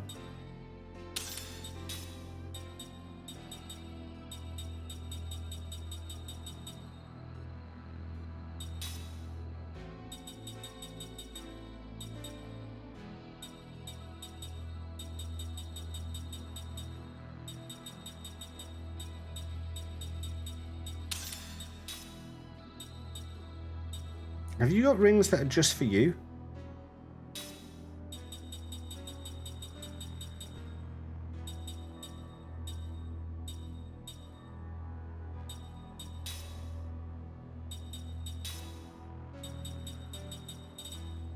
No. You summon? Yeah. Honestly. Happy birthday, though. Happy birthday.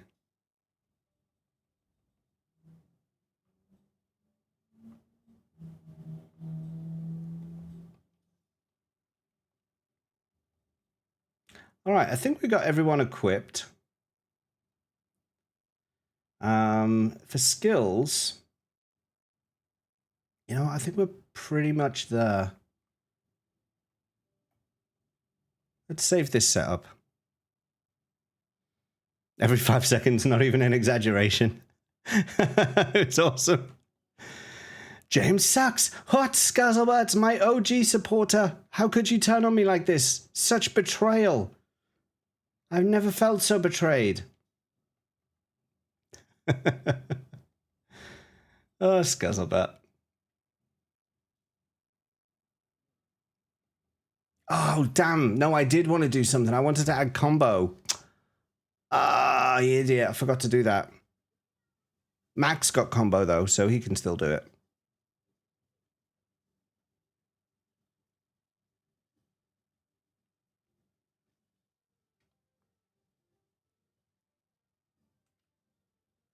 I'm your biggest fan. Very good. Very good.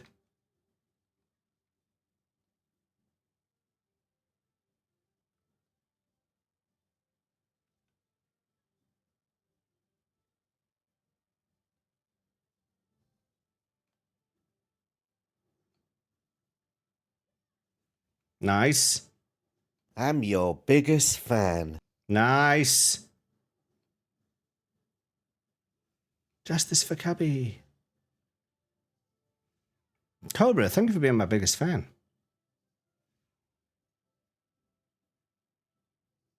I'm your biggest fan. Need another redeem like biggest fan, but I'm unsubbing. Maybe we should start that one from like 9,999 points and it reduces by 1 each time. Why did that do 0 damage? I'm your biggest fan. Mac, why did you do 0 damage just now?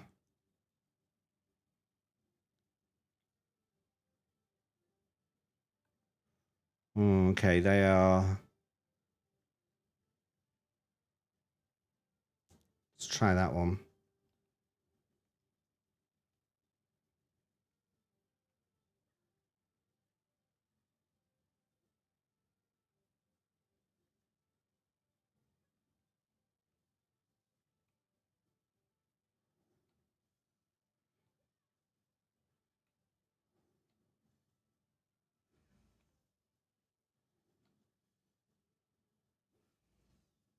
Put it on right now. Would you use all of your points to get it down to like 0 immediately? It'd have to be like, I'm your worst enemy or something like that, wouldn't it?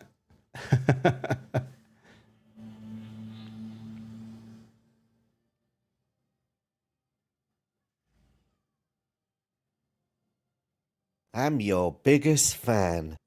Thank you, Brunette, for being my biggest fan.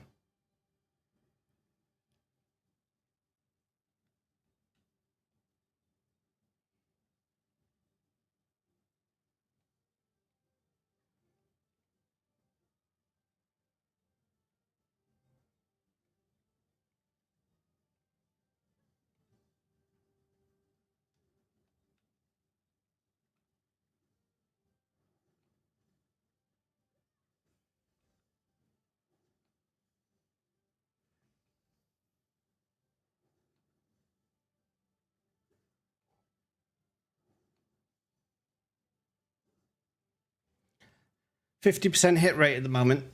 Oh, damn it! No one told me the game was muted. Sorry about that.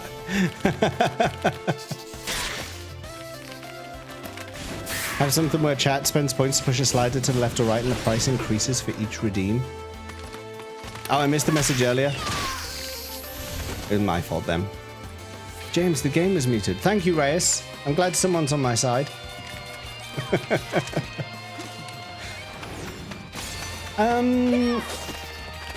To raise or lower the points.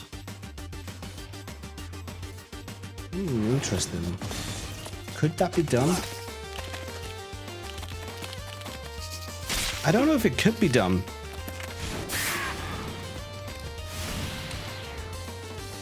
Because the channel point redeem is a single click. It's a single click. And so there's no way to really tell it unless you have a separate redeem for each one. There's no way to really tell it.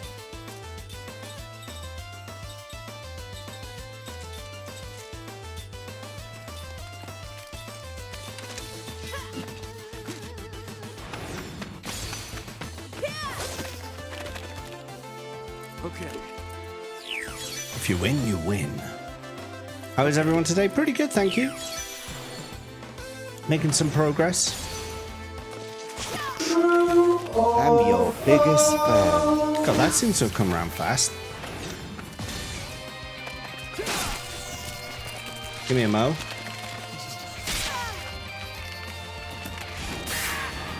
I'm your biggest fan.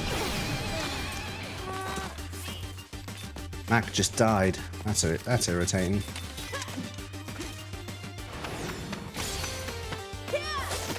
Come on, just die. Nice, there he goes. Okay, we're in business now.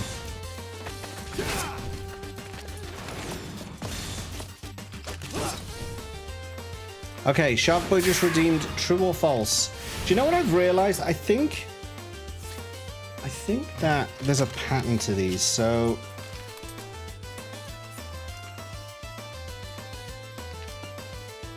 I'm gonna have to mark the cards a little bit and shuffle them up. I'm gonna have to. I need to just shuffle these up a little bit. Give me a moment.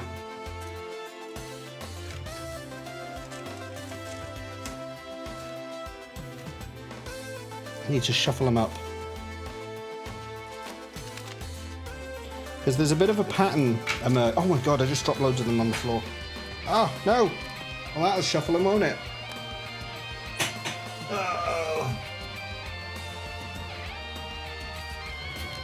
I just dropped them on the floor. That's one way to get them shuffled, let me tell you. Get in there. Get in there. Get in there. Oh god, these cards are all stuck together. Oh, why are they stuck together? Why are they stuck together? Hey Neon, how's it going? Oh. Okay. Can I have a mod volunteer for a prediction, please? Can I have a mod volunteer for a prediction, please? If there's Oh, Neon's here. Neon, are you available to run a prediction for me, please?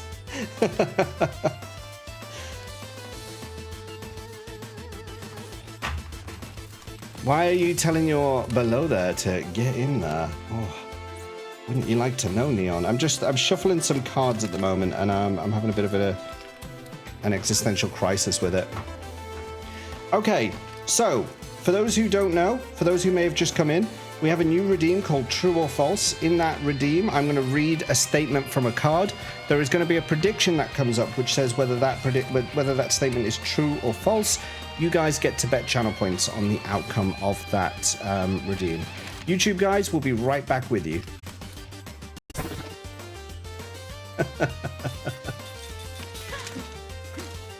We're fighting a King Owl. Where's Owl Hoot Hoot when you need him?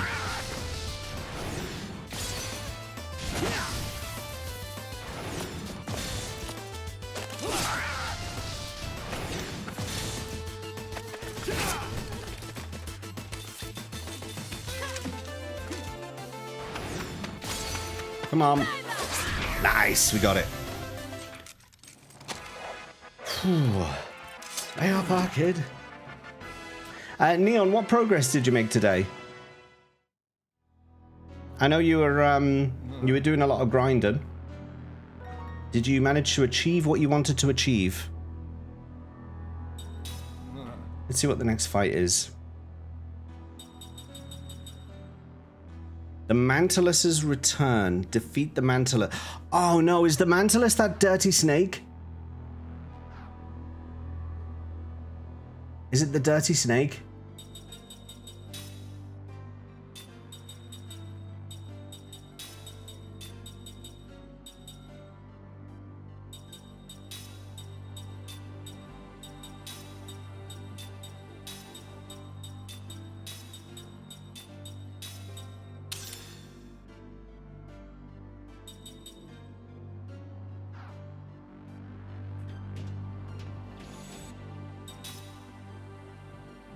Finish Blitzball. Yeah, I was about to say so, Dale. There is never any finishing Blitzball. You unlock Nemesis and you have all the celestial weapons. Nice. Almost time for the big boys fights. You've done that really quick, actually. Surprisingly quick. Even for a speedrunner, surprisingly quick. I thought that grinding was going to take you a very long time. But you've managed to crack through it. Before Vicky's even finished the game.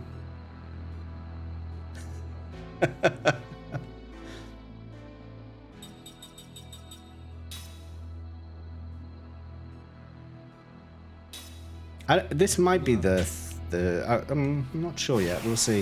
I think this is the big kind of wormy snake thing. Keep your guard up.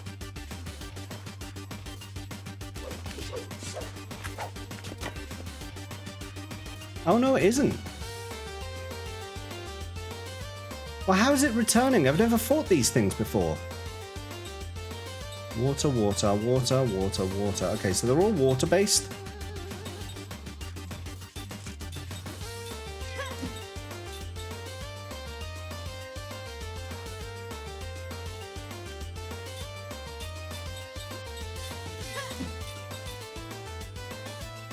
Water's weak to earth.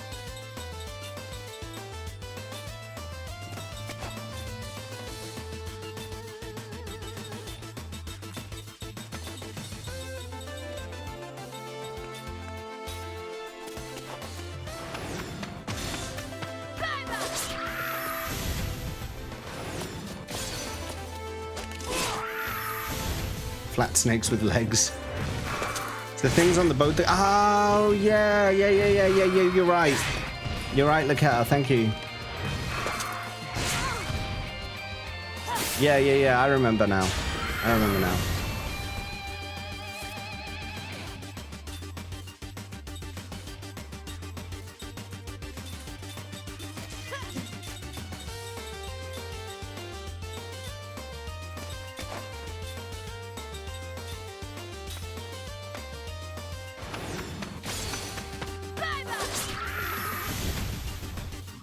That's called you must answer.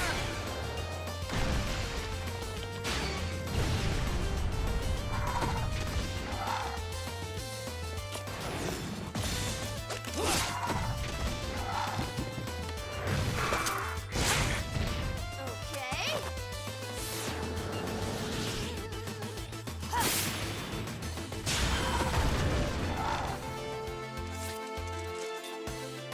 Oh, he's nearly dead. Oh, this is pretty easy. Nice. Had my first game over in FF10 recently. Died to the Bavel Guardian worm on the airship. That's where Vicky was stuck for a little while. Vicky was stuck there for a little while. It's a big ramp up in the difficulty of the game there.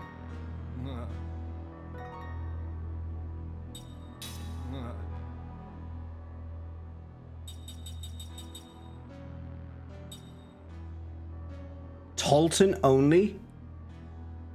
Oh god, not Tolton. Tolton sucks.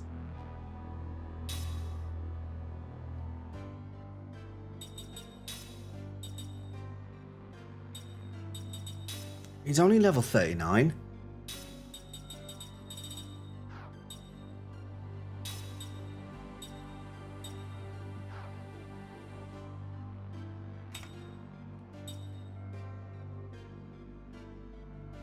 Take the Spartan ring.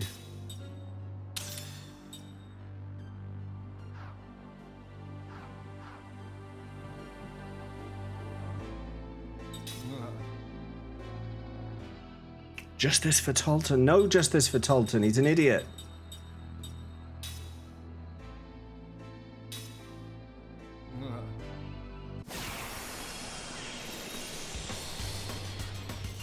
More grinding at Albed's home. Oh, because I guess you're stuck there. No, you can grind in the airship. Can't you? No, you can't at that. Oh, can you? Aren't you attacked? If I like, don't they say like there's some Guado who've sneaked on board, so you can run the hallways in the airship and it triggers battles there, I'm fairly certain you can. I'm fairly certain you can still grind. And Neon seems to agree, so I'm going to take that as a yes. Is it just the one soldier? Delinquent soldier.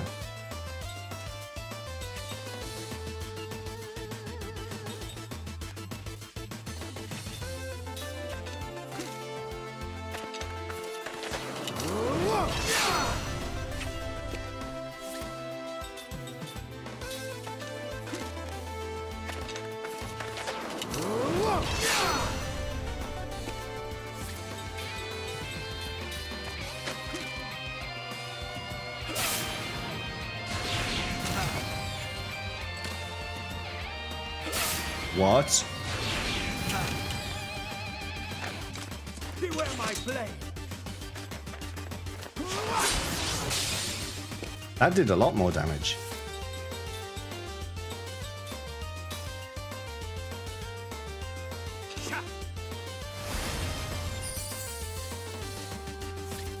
Scream at Rin. I know, maybe. I don't know. I definitely remember fighting in the airship though. Beware my blade.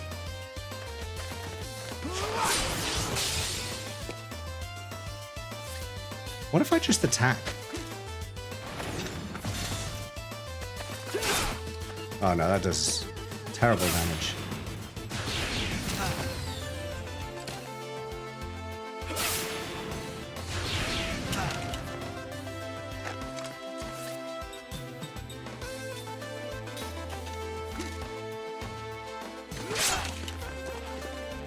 That helps. Wait. That didn't do the right level of damage. That's supposed to do... Huh? I hit him with my member, though.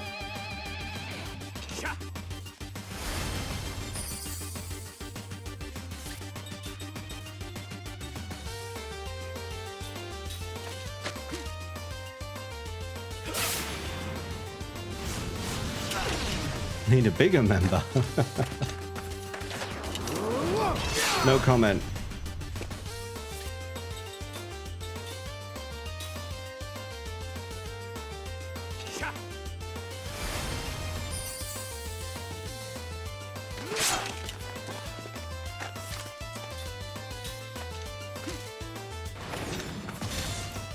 It's over. Got him.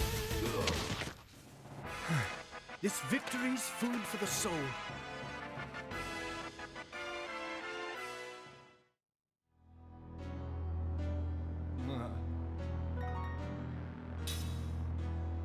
Bet you got 1 star for that or something. Stupid Tolton with a stupid face and a stupid low levels.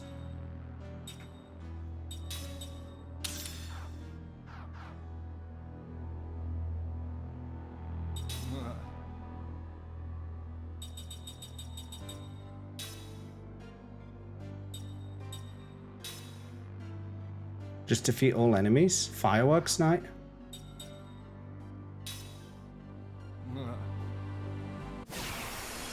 Hey, Cazador. Wonder how a healing tank would work in real life. Yeah, I do. I've always wondered that myself. Like, you know, you've got a broken leg, but you drink out a bottle, and suddenly you walk again.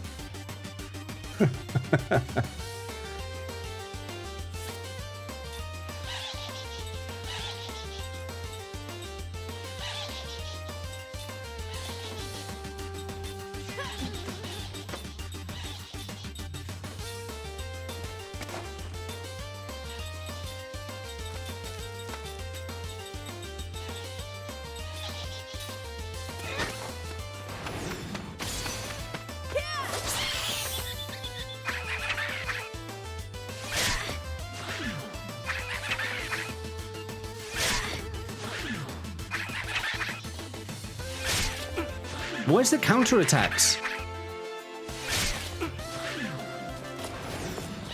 4 times I just got hit. Not 1 counterattack.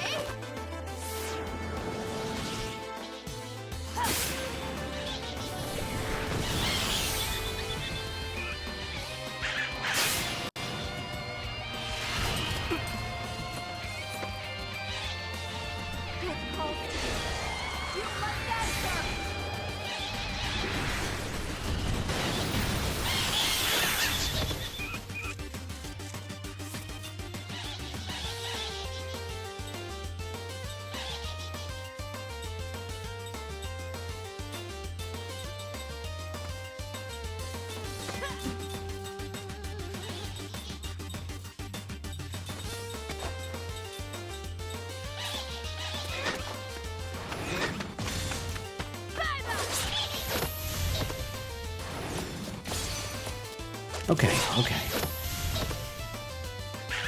Oh, you frig. With your dirty resurrection.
What a waste of time. What a waste of time. We never found the pirate that we came here looking for.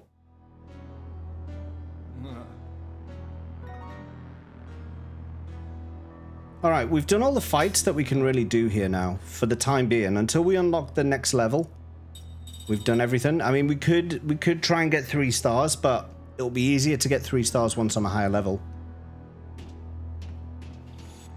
I want to find this pirate. I want to find the pirate. It's what I came here for. I came here for a pirate, and I'm not bloody leaving without one.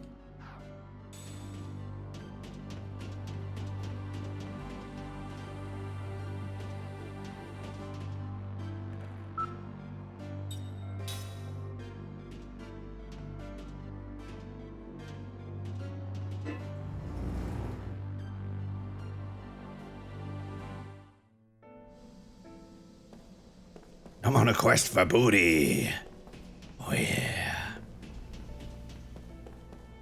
Couple of ass pirates, does that count? It does not. Hey, have you old folks seen a pirate?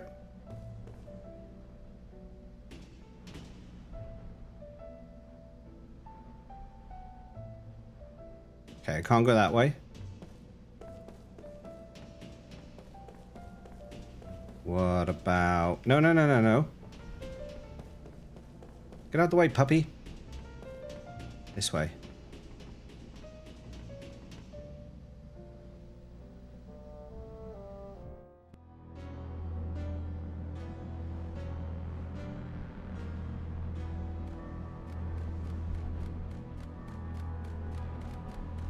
Pirate? Pirate?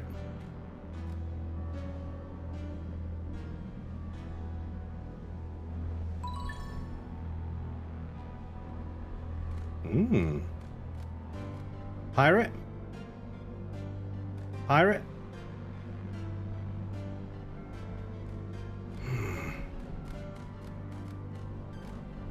Oh, there's a ladder here.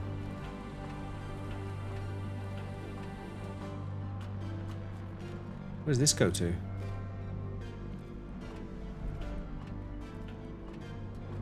No pirates. Pirate?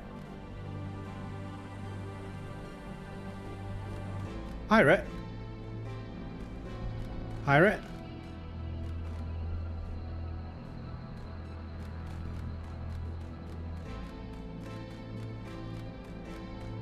Alright, I think this is the... Yeah, this is the way out of the city, so I don't want to go that way yet.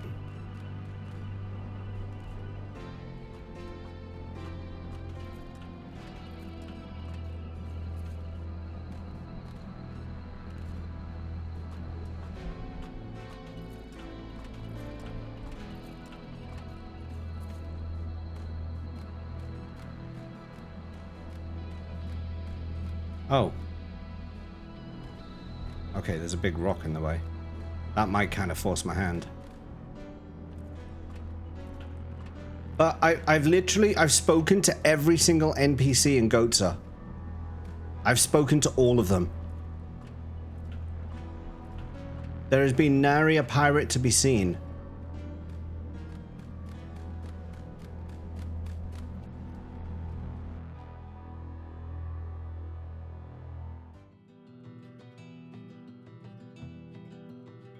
Could they be in the refugee camp?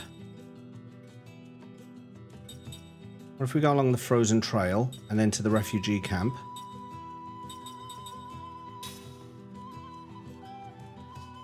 Neon Genesis, I have tasted my medicine and it is bitter.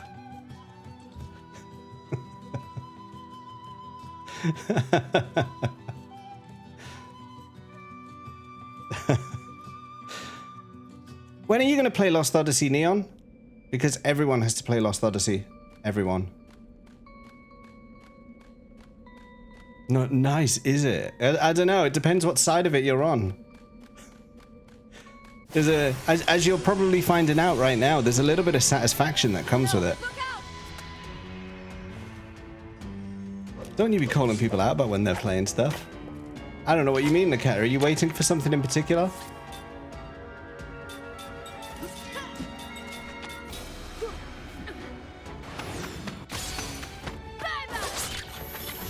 Oh, stole a staff.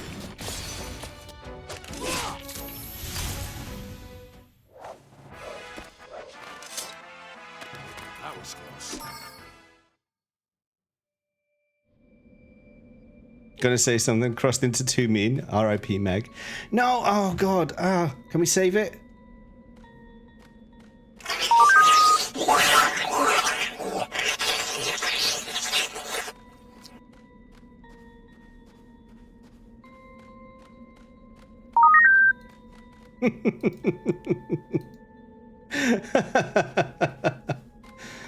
I saved it. I managed to make it happen.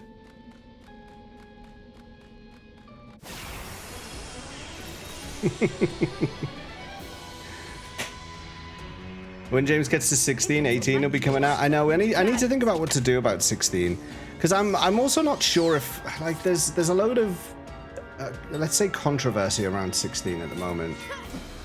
I'm not really sure what I want to do about it yet. Haven't made my mind up.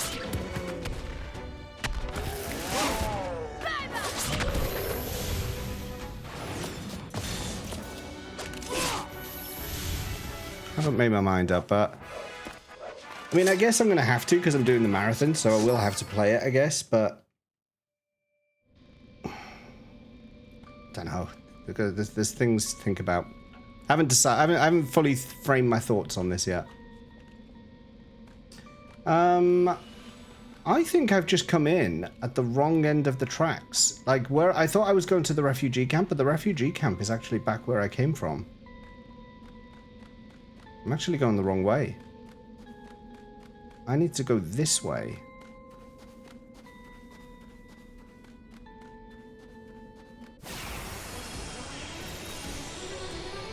Will James do penance the proper way? I'll add it to my super boss redeem. Penance I've never done. I've never done penance. I think I told you, didn't I? I lost my memory card with my original save. And that save, even though I beat all the Dark Aeons and I did everything in the monster arena, penance never spawned for me. And I actually didn't know it was there. I didn't know there was another super boss after the Dark Aeons until like years later. And then I was like, oh right, you can do that, can you? And then I've never been able to find my memory card to actually test it. And I've never played the game all the way through to unlock it all again. I'm gonna let noise around it affect it. No, I will play it. I probably will play it, but I don't think I can. I don't think it's possible to escape some mention of the talk around it. Do you know what I mean? And I want to. I don't know. I want to call it out a little bit because there's a number of other streamers I respect who are affected by it and who've voiced concerns about it. So I don't want to just ignore it. I think I need to. But I need to think about it. Like I say, I need to think about what I want to actually do about it.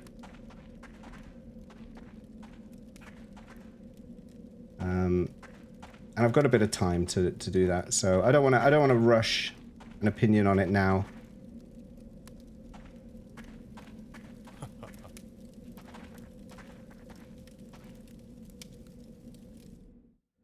Are there any pirates in here?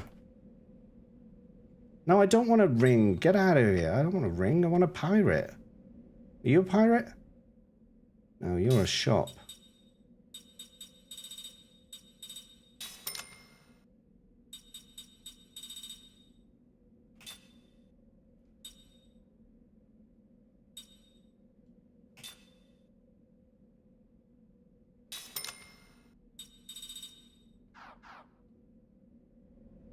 Claire must kill.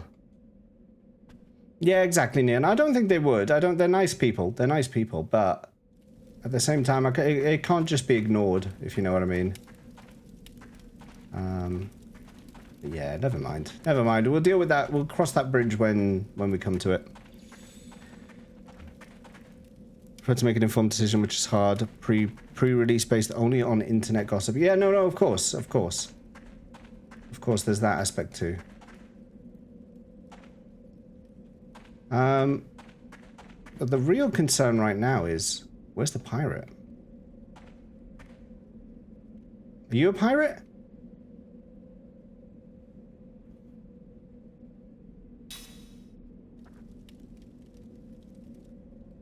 Go, go, go, get the food. We missed this last time.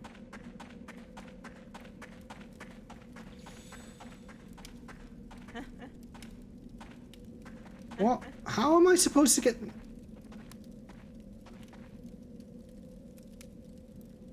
That happened last time. How are you supposed to get down there fast enough? You're gonna die of starvation. I literally can't do anything about it.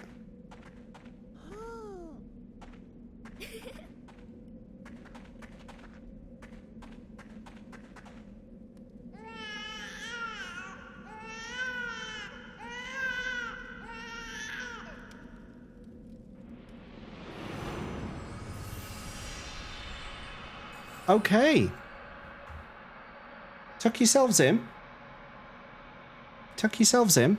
Wrap up warm. Lay your weary heads down. Because we have another bedtime story. It started with a baby crying. This does not bode well.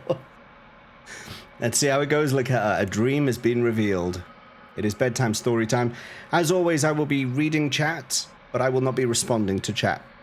Just while I'm reading through this bedtime story. So, settle in and prepare yourselves.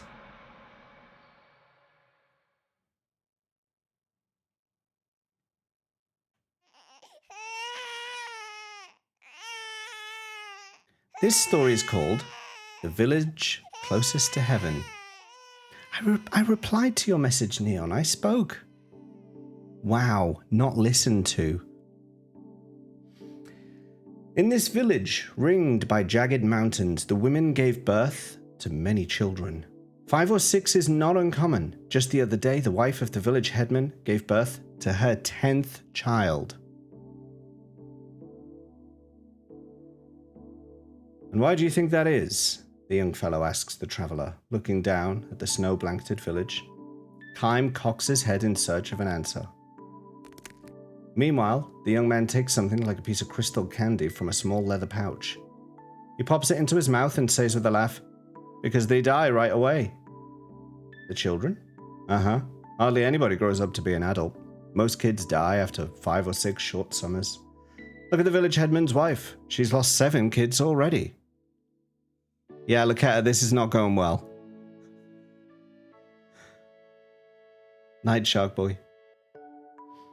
Whether from a genetic problem or a disease endemic to the area, the people of this village have always lived short lives, he says, from way, way back. Now that you mention it, says Kime, I haven't seen any old people here. See what I mean? A few decades ago, I'm told, one person lived to be 50, but people say that's the oldest anyone ever got in the whole history of the village. This is why we give birth to lots of kids. Give birth to a lot and lose a lot.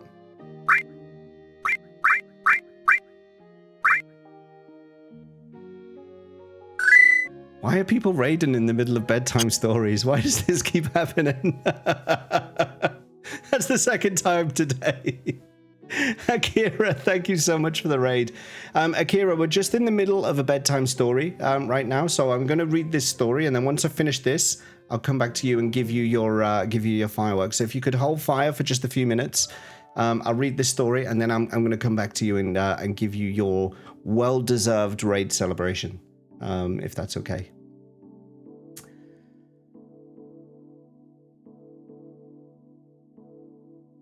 If just one of them lives into adulthood, though, the family line is saved, and the village history continues. You see my point? The young man is 16, as is his wife. Their first child is due to be born any day now, literally today or tomorrow. That's not how pregnancy works, by the way. The young man crunches down on the candy in his mouth. Let's get going, he says, and around his wrists he winds the ropes he uses to pull the sled. He hasn't loaded the sled yet, but dragging it up the steep, snow-covered road is hard work. This, he says, is why the pay is so good. Only a few days earlier he lost his good friend and fellow worker, who'd been 3 years his senior. When Kaim happened along, the young man asked him if he would help by pushing the sled from behind until they cleared the pass. Kaim agreed, and they became an instant team. Kaim circles round to the back of the sled and asks, "You don't have any animals to pull the sled?" "Afraid not," says the young man. "I know it's strange, but our horses and cattle and donkeys all die young. You can spend a lot of money at the town market buying an animal and it'll keel over before it's done a lick of work. Finally, the best way is for us humans to plow the fields and pull the sleds ourselves."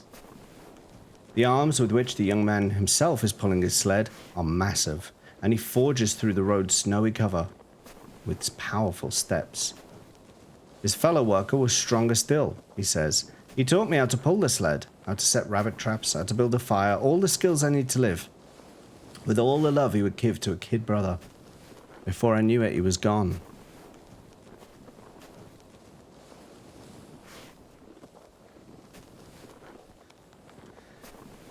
"People here always die suddenly," he says. "They can be perfectly healthy one minute and drop dead the next. No time for suffering, just like that. No time to call a doctor. Even if a doctor comes, there's nothing he can do." "Did your friend die that way?" "Uh-huh. He was shoveling the snow that piled up overnight, clearing the road, when he dropped dead. By the time we ran over to help him, he was gone. That's how it always is. Always. That's how they die. Grown-ups, kids, everyone. And you too, then?" "I guess so. Nobody knows when the moment is coming. It might be decades from now. Could be tomorrow." After this cool pronouncement, the young man turns to look at Kaim, and, pointing to his own chest, says with a smile, "Or maybe even now." The smile is genuine, without a hint of despair or bitterness towards the cruelty of his fate. "Aren't you afraid to die?" Kaim starts to ask him, but stops himself. It's a stupid question, he decides, and one that he is not qualified to ask. Where could a man burdened with eternal life find appropriate words to speak to a man burdened with the threat of sudden death?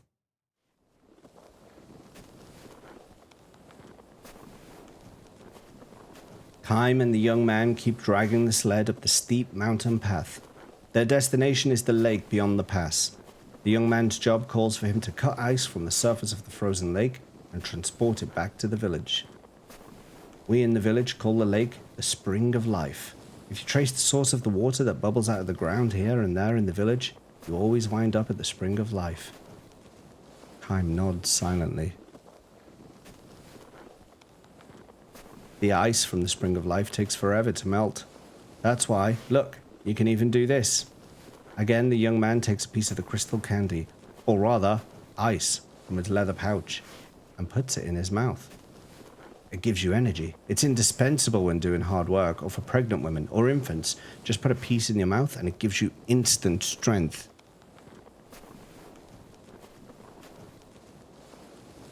The young man offers a piece to Kaim, who nods again in silence. We're not really supposed to give any to outsiders, but you're special, because I'm putting you to work. If I give it to you, though, I want you to help me load the ice on the sled. I can handle it by myself on the way back.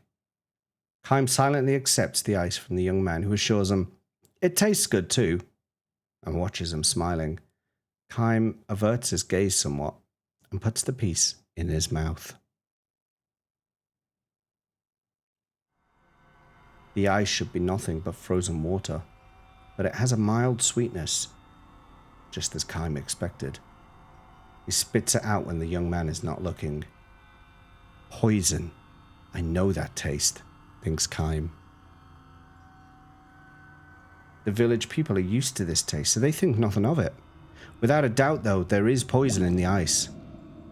The long flow of time smooths over the wounds inflicted by history.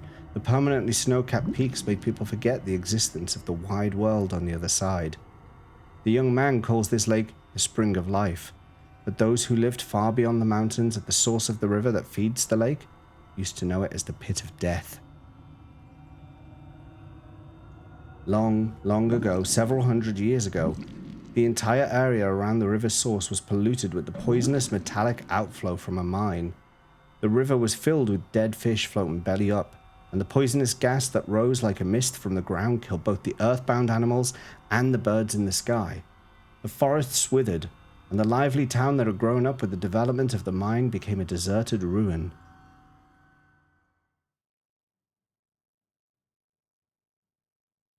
Nature took many years to recover, but the forests eventually turned green again, which attracted small animals and eventually the larger animals that hunted them.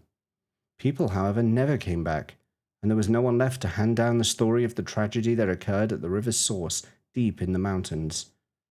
The only one who knows everything that happened is Kime, the man who has lived 1,000 years.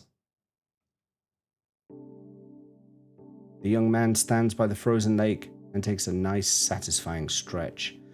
You know, he says to the traveler, I sometimes think this village just might be the closest one to heaven in the whole world. Perhaps it's because we're too close to heaven that we're all summoned by the gods early on. Don't you think that might be true? Kime says nothing in response to this.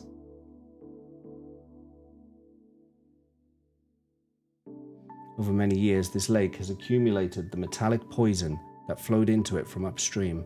And over many years, the poison that infiltrated the soil has mingled with the groundwater, bubbling up in the spring water, with which the villagers slake their thirst.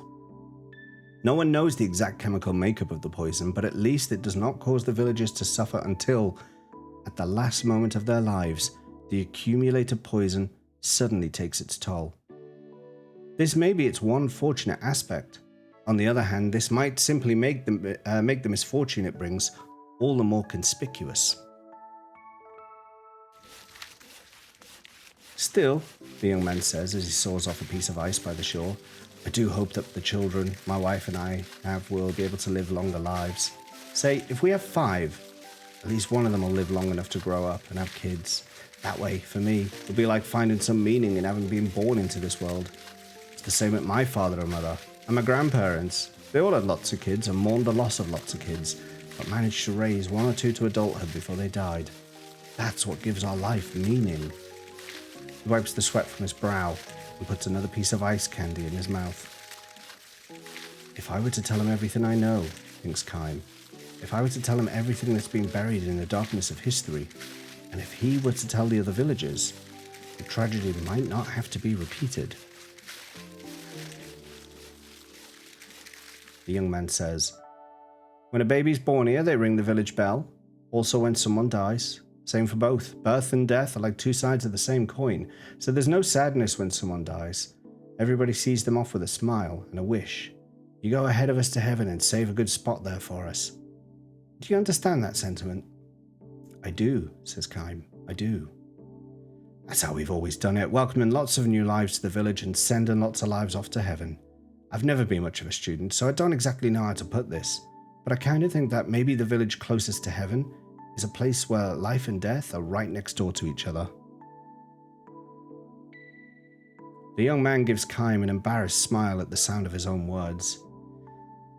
Maybe it's because I'm about to have a kid of my own that I'm starting to think about these complicated things. No, that's fine. I see exactly what you mean, Kime says. The moment the words leave his mouth, a bell sounds from the foot of the hill, Several long, slow rings. "That's it!" exclaims the young man. "My child has been born!" He dips his head and says again, as if savoring the sounds of his own words, "My child."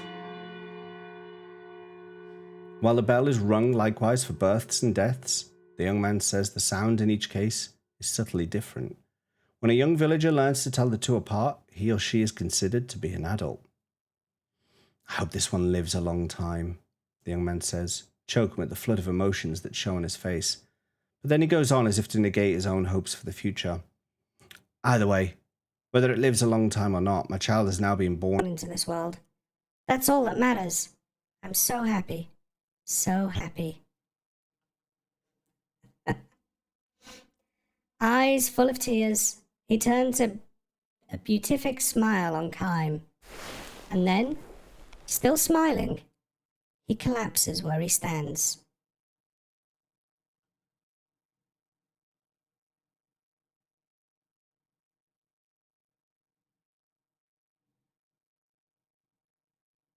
What a time! What a time to redeem that! Kime lays the young man's corpse on the sled and returns to the village. As the young man said, the villagers accept his death with the same smiles they had for the birth of his baby. Death is not a time for sorrow. It simply marks whether one has been called to heaven earlier or later. The young man's wife takes an ice candy from the leather pouch he has left behind and places it gently into the baby's mouth. "I want you to grow up to be strong and healthy," she says. "Daddy is saving a wonderful place for you up in heaven. But go there slowly, slowly, and until you go to heaven, I want you to grow up here in the village till you're nice and big." Her words have the gentle tone of a lullaby. Kime says nothing. If he is to stand unflinchingly for what is right, his silence may be a crime, but burdened with eternal life, Kime knows how suspect the right can be. Throughout history, people have fought and wounded and killed each other in the name of what they declare to be right. By comparison, the look on the dead young man's face is tranquility itself. The village closest to heaven is filled with happiness indeed. The baby starts to cry. Its loud wailing like a celebration of the beginning of its own life. However short that life is likely to be, Kime leaves the village with a smile on his face. The village bell begins to peal, reverberating with utter clarity through the distant mountains as if to bestow a blessing on the young man who lived life to the fullest with neither resentment nor regret. And when this too long life of mine draws to a close, Kime thinks, I'd like to be sent off with the sound of bells like this, if possible, because he knows that day will never come. Kime walks on, never stopping, never looking back. His long journey is far from over. The end. Neon. And then he dies. And then he dies. I mean, honestly.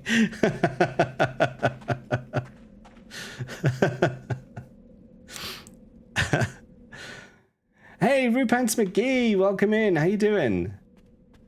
How are you doing?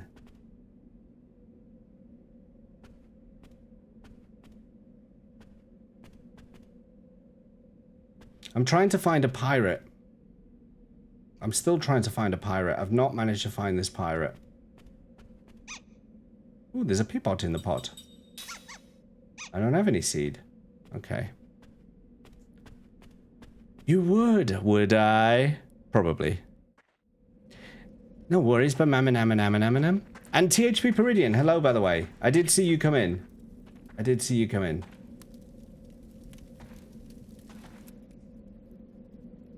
I'm glad this cave's safe, but it's so gloomy inside here. If only we could get this magic engine working.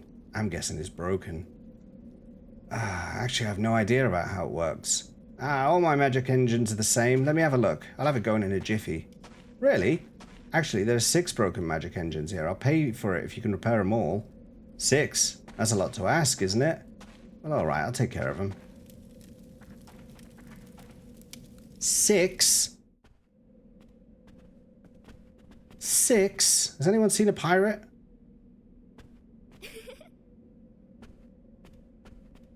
Bloody pirates.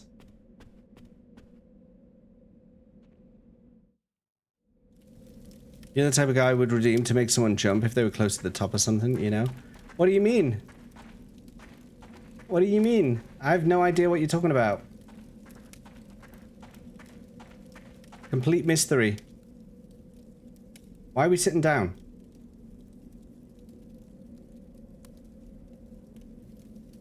Why are we sitting down?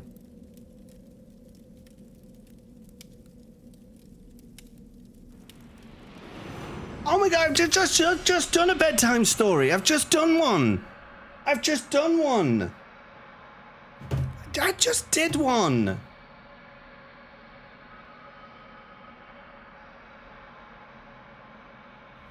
I was going to be getting ready to go to bed. Bloody Kime with the stupid memories.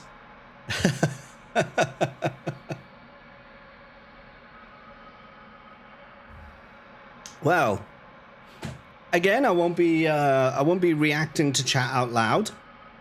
But yeah, I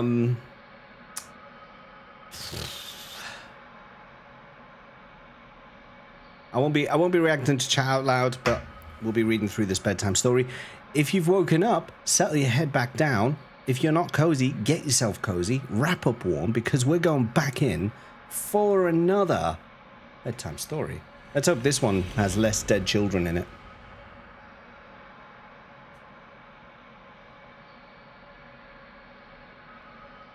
I just wanted to walk past the fire.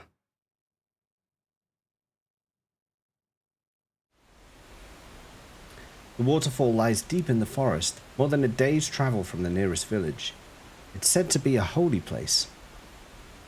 In search of the divine amid the towering peaks, pilgrims stand beneath the plunging falls in their final ascetic practice. The water of the falls is freezing cold. All it takes is a momentary lapse of concentration and the person is hammered down by the rushing water. This story is called Stones of Heaven. The pilgrims call this waterfall the Stones of Heaven. Heaven is testing their mental and physical strength, they say, by hurling an endless stream of stones down upon them in the form of the powerful waterfall. And the stones have a mysterious power, a former pilgrim says to Kime with a pained smile. He himself failed in this final austerity, he adds. Different stones of heaven fall on each person. It's as if they can see into your heart. What do you mean? Kime asks. The burdens you bore and the dreams you dreamed in the secular world appear to you one after another. I don't know what accent I'm trying to do for this one. In his own case, he says, what came to him first were the voices of women. The water plunging down into the basin of the falls began to sound like women's voices. Sweet voices whispering in my ear, voices sobbing, voices moaning in a lover's embrace. An incredible variety. And for better or worse, I knew every single one of them.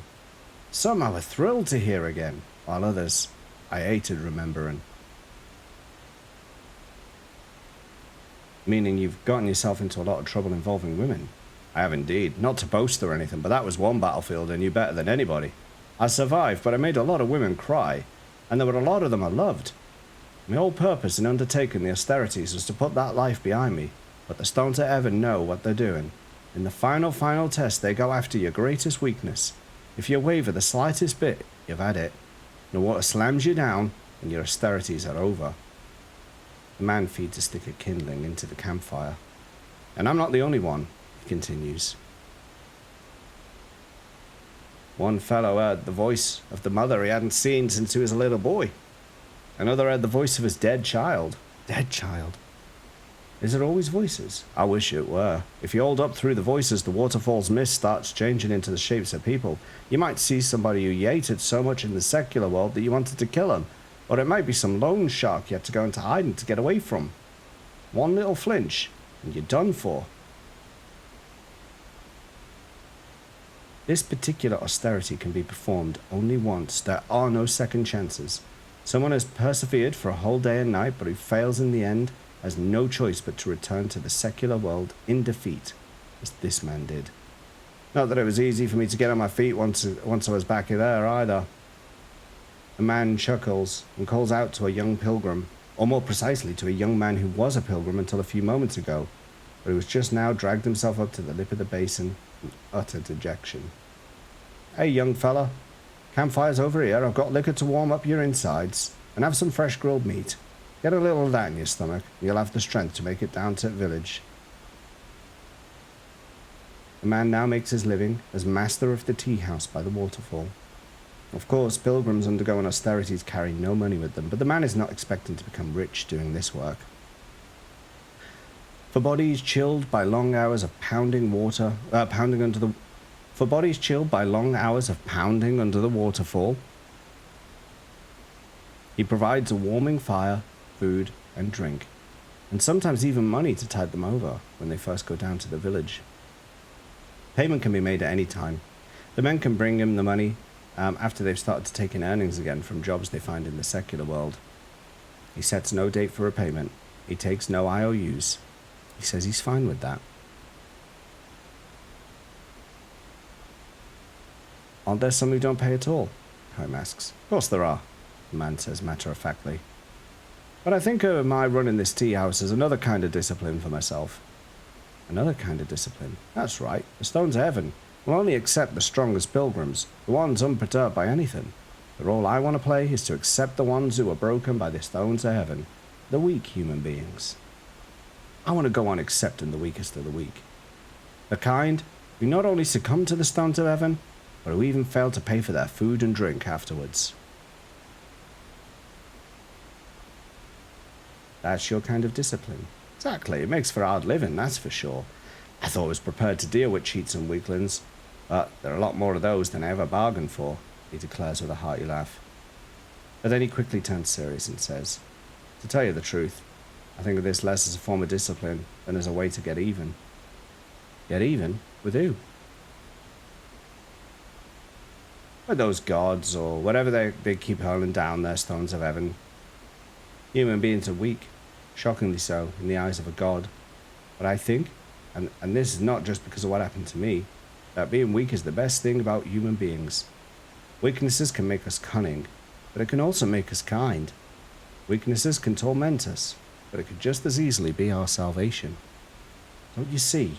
If the gods are hurling down their Stones of Heaven just to make people aware of their own weakness, just to make us savor our own powerlessness, then I'd just as sooner drop my trousers and moon them. I'll slap my bare butt and say to them, I'm not like you. I'm not going to punish human beings for being weak. I accept them for what they are, weaknesses and all.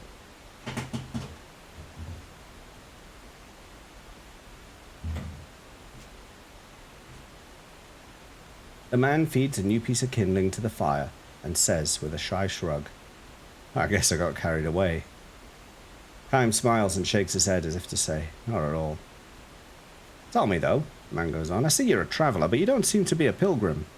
You're right, I'm not, Chaim says. I was trying to cross over the pass, and took the wrong road. Well then, as long as you're here, why not give the Stones Heaven a try? There's something to talk about. No thanks, Chaim says, smiling. What's the matter? Afraid they're going to show you whatever it is that shakes you up? The man smiles and nods. I can't say I blame you, though. The man is mistaken about Chaim. He's not the least bit afraid of such a thing. What scares him is the opposite prospect, that of not being shaken up, of encountering in himself a person unmoved by anything at all.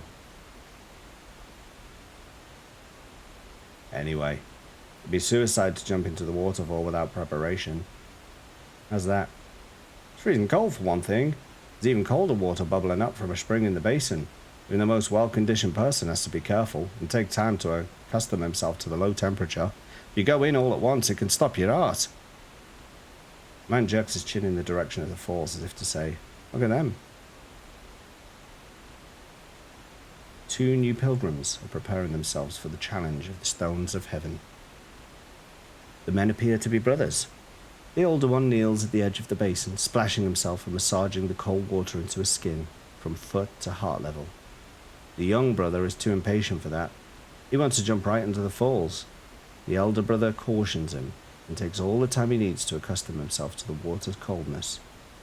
He exudes the quiet power of one who has withstood the most rigorous training. Aha, the tea house owner says to Kime, smiling. We're in for a rare privilege. I think we're about to see the first successful attempt in a long while. You can tell, Kime asks. You can if you've spent as much time here as I have. The winners and losers are decided before the men ever step under the falls.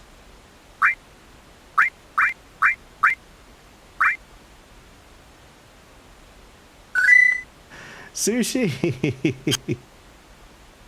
Oh, it's a sushi raid. I just realized as well we didn't celebrate Akira's raid either. We've got Akira and sushi to celebrate now. Welcome in, Raiders. Welcome in, Raiders. We're just in the middle of a bedtime story. We're in the middle of a bedtime story just at this moment. So I'm just going to finish this story, and then we're going to come back and we're going to give you your firework raid celebration. So Sushi, if you don't mind holding on just for 2 minutes, just for 2 minutes, and then I'll be right with you.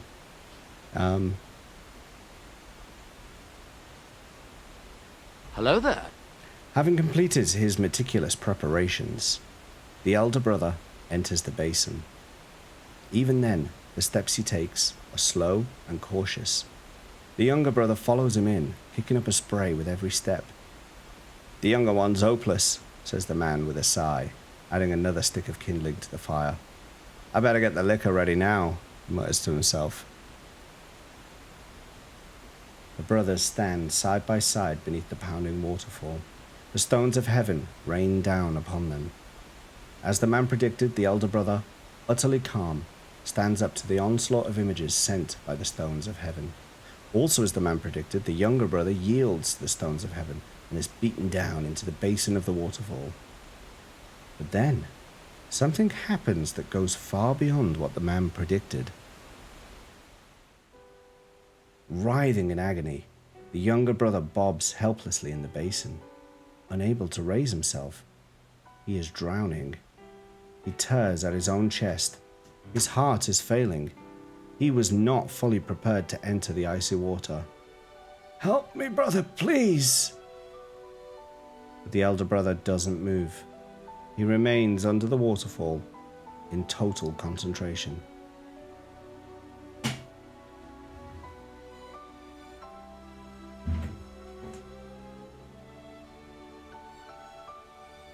Hey, what are you doing there? Hurry up and help him, the man yells. But the elder brother's expression remains unchanged. He never flinches. He's drowning. You can't just leave him like that. He'll die. The elder brother never moves. He grits his teeth, keeps his eyes clamped shut, and shows no sign of moving out from under the waterfall, as if to declare, this is it. This is the final test of the stones of heaven. The man screams at him, you idiot! And dives into the rolling basin in a rash effort to help the younger brother. For the moment, his untrained body hits the frigid water. The shock of it seizes his heart. Still, he reaches out towards the drowning brother who's sinking beneath the surface. A great shudder goes through him, and with an enormous groan, he takes hold of the young man's wrist and pulls his limp body towards him. He tries to return to the shore, but his strength gives out. He falls back into the water.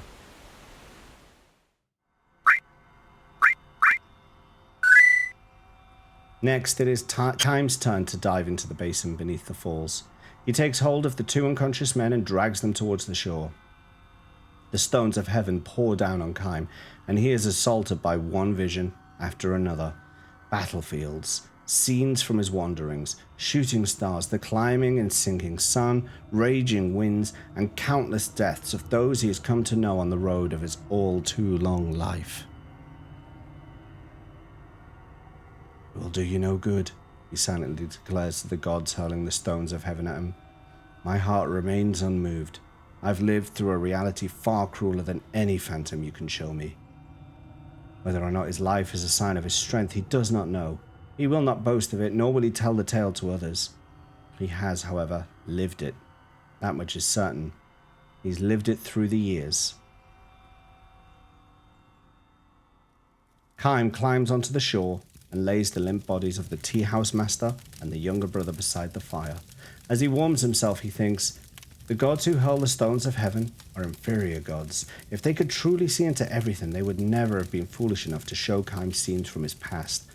For what would disturb him most of all would be the unwelcome sight of moments from his own limitless future. And if they were to ask him one simple question, for what purpose were you born? His knees would buckle in an instant.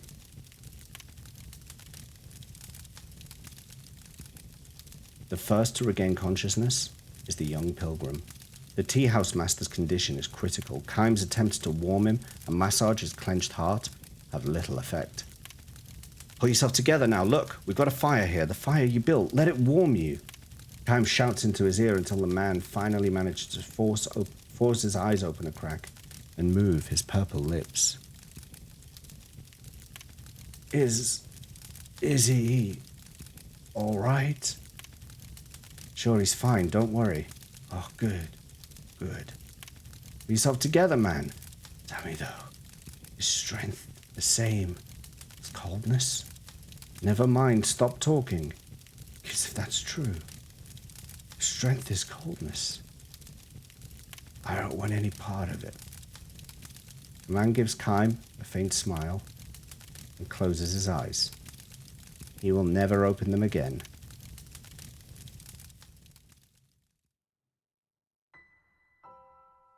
Human beings are weak and fragile. All it takes for a person to die is for a fist-sized organ to stop beating. Human kindness, on the other hand, may derive from everyone's profound awareness of the fragility of life. Facing the tea house master's lifeless corpse, the younger brother hangs his head and cries. This weak man, defeated by the stones of heaven, sheds heartfelt tears for the man who saved his life. His strong elder brother, meanwhile, is still being pounded by the waterfall, unfazed by the stones of heaven. Surely his strength will be recognized by the gods, and he will bring his ascetic training to perfect completion. Still, Kime finds the tear-stained face of the younger brother beautiful in a way the stronger elder brothers can never be, and he wishes that he himself could be moved like the younger man. There was an unmatched nobility in the last smile of the tea house master, who gave up his life to save that of a complete stranger. Kime wishes that he, too, could experience such feelings. And what of my own face? Living through 1,000 years of life is not strength, yet burdened with a life he cannot lose, will Kime ever be able to change weakness into kindness? This he cannot tell. He can only live, unknowing. He can only walk on. He can only continue his journey. Kime looks at his reflection in the basin of the waterfall. On the water's heaving surface, he sees the trembling face of a lonely wanderer. The end.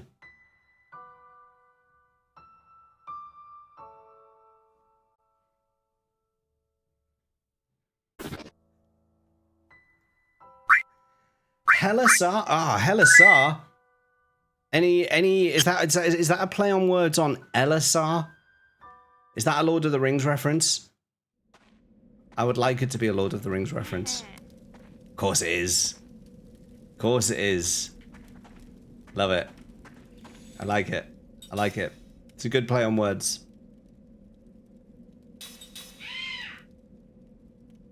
My cat just made a massive loud meow. Scared the life out of me just then. What was that about?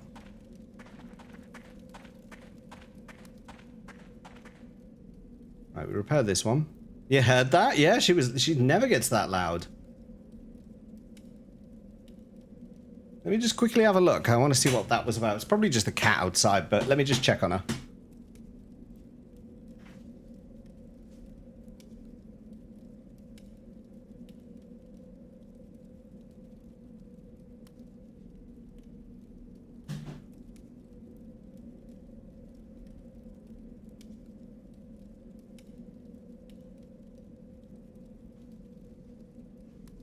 Yeah, it was just a cat outside. It was just a cat outside.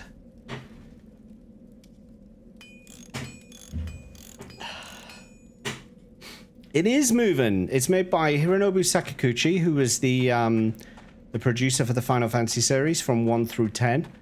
And the music is from Nobu Uematsu, who's done pretty much the soundtrack for all the Final Fantasies. And it's got a lot of the developers, a lot of the development team came from Final Fantasy X.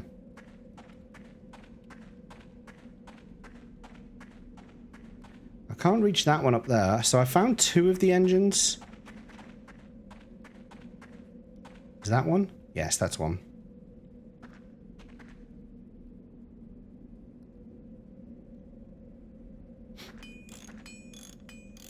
See the similarities to 10.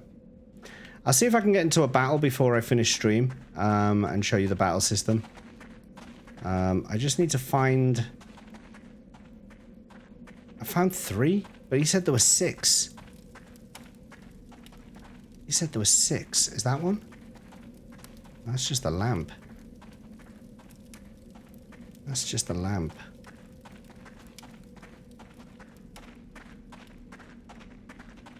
Hey, there's people around here as well.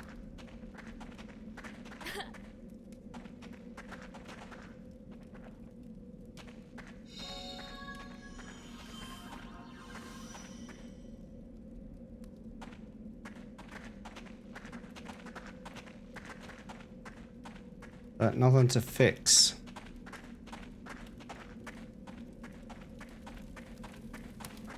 How are you meant to... What? It doesn't make sense. Oh, there's one.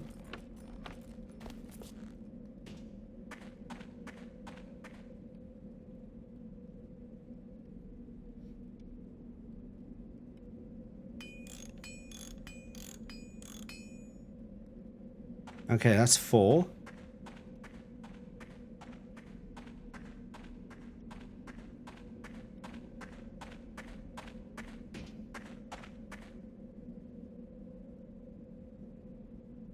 Yeah, I should get to bed myself soon, Neon. Thanks for hanging out today. It's good to see you on stream today as well. I was able to actually hang out a bit today, which was nice. I'll see you soon.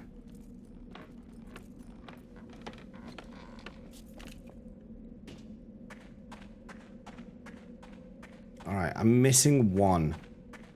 There is 1 engine somewhere I've missed. Where could it be? It's 2 AM here. Banana. What are you doing up so late?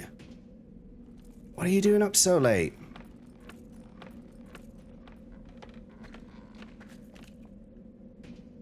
I wonder if it could be in one of the tents. Could it be like inside one of the tents? Let's have a look.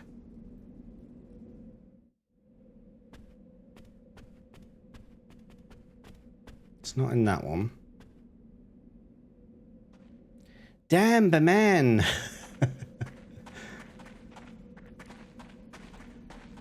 Enjoy your voice. You don't, you're not on the same page as my wife then. She was telling me to be quiet.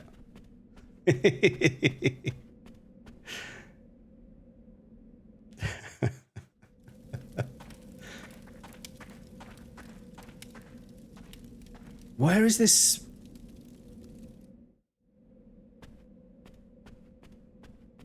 It's not here either.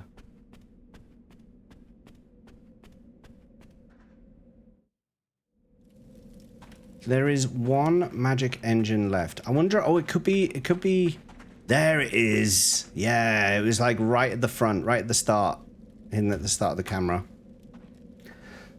Oh, this thing up in no time. Okay, so that's the 6. So we're done. And who was the man who gave me the quest? Is it the one who's over here?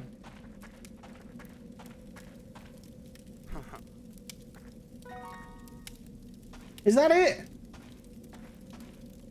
Is that it? 5 death powders? I better be able to make a ring like you have not even seen before from those death powders. I swear to God. Oh, 8 times GC damage. still. It's not.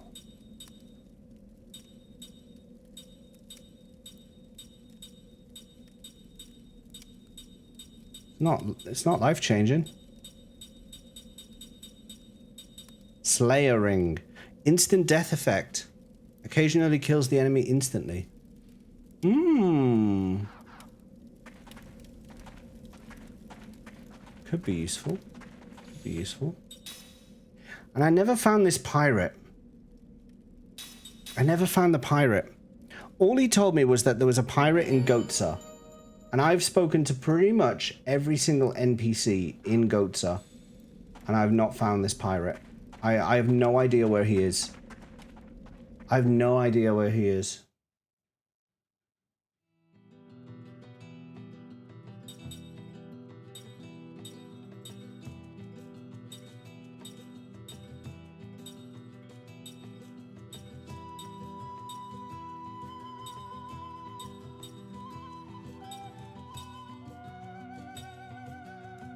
It won't be down there.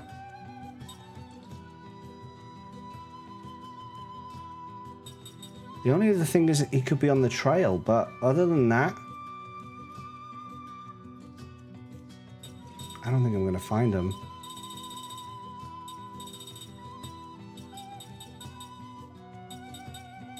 Okay, let's go back into the camp.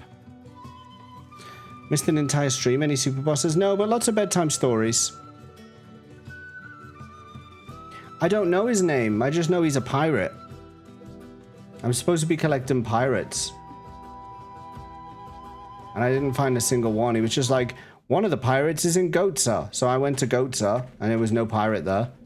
And now I've gone to the refugee camp just outside Goatsa, and there's no one there. So I don't know. I've spoken to every single NPC. So I might have to look that up before the next stream. I think that's where I'm going to call it for tonight. I am 51 followers away from 1,000. That's crazy. So thank you for everyone who followed today. That is crazy that we're 51 away from 1,000. That's insane. That is insane. I'm going to say thank you to a big bunch of people who are going to show up in this fine list here. Up. Here we go. We had new followers today. Bob Velocity, Federico26, Helasar, Lauren Mommy is Tired, Moving, and RPG Network 4. Thank you all of you for the new followers today. We had bits today from Rinvello and from Spoonavidia. We had resubs from Dat Dan, from Sharkboy31, and from Spoonavidia. We had a gift sub today from Happy Seafloof, so thank you for that as well. We were raided today by Akira, Blood Devil Zero, Explosive Barrel, Happy Seafloof, and Inarizushi Sushi. I can never... Inarizushi Sushi. I will learn to say that without stumbling over my words at one point. Mods, thank you for modding. Vips, thanks for vipping. And chatters, thanks for chatting. You get a thank you, you get a thank you, and you get a thank you. You all get a thank you. You all get thank yous. No, thanks for keeping me company as I've been playing through this. I know it's not been the most riveting stream in terms of action, but we got quite a bit done. Didn't find the pirate, but we did do all of that underground fighting arena stuff. So we've made some progress there. And I'll just have to keep looking for this pirate at some point. So if you are watching this in the future, offline, no, you'll be watching it online, but just not live. If you're not watching this live, you're watching the recording later. Then don't forget to drop a like, comment, tell me something interesting in the comments. And don't forget to hit that subscribe button so you know when new videos come out. Of course, the most important thing, drop by the stream live, twitch.tv/JamesLee85, 9 PM UK time, every single weekday evening. So come drop in the stream and say hi. That is it from me for tonight. Thank you for watching, and we'll see you at the next video. Bye-bye for now.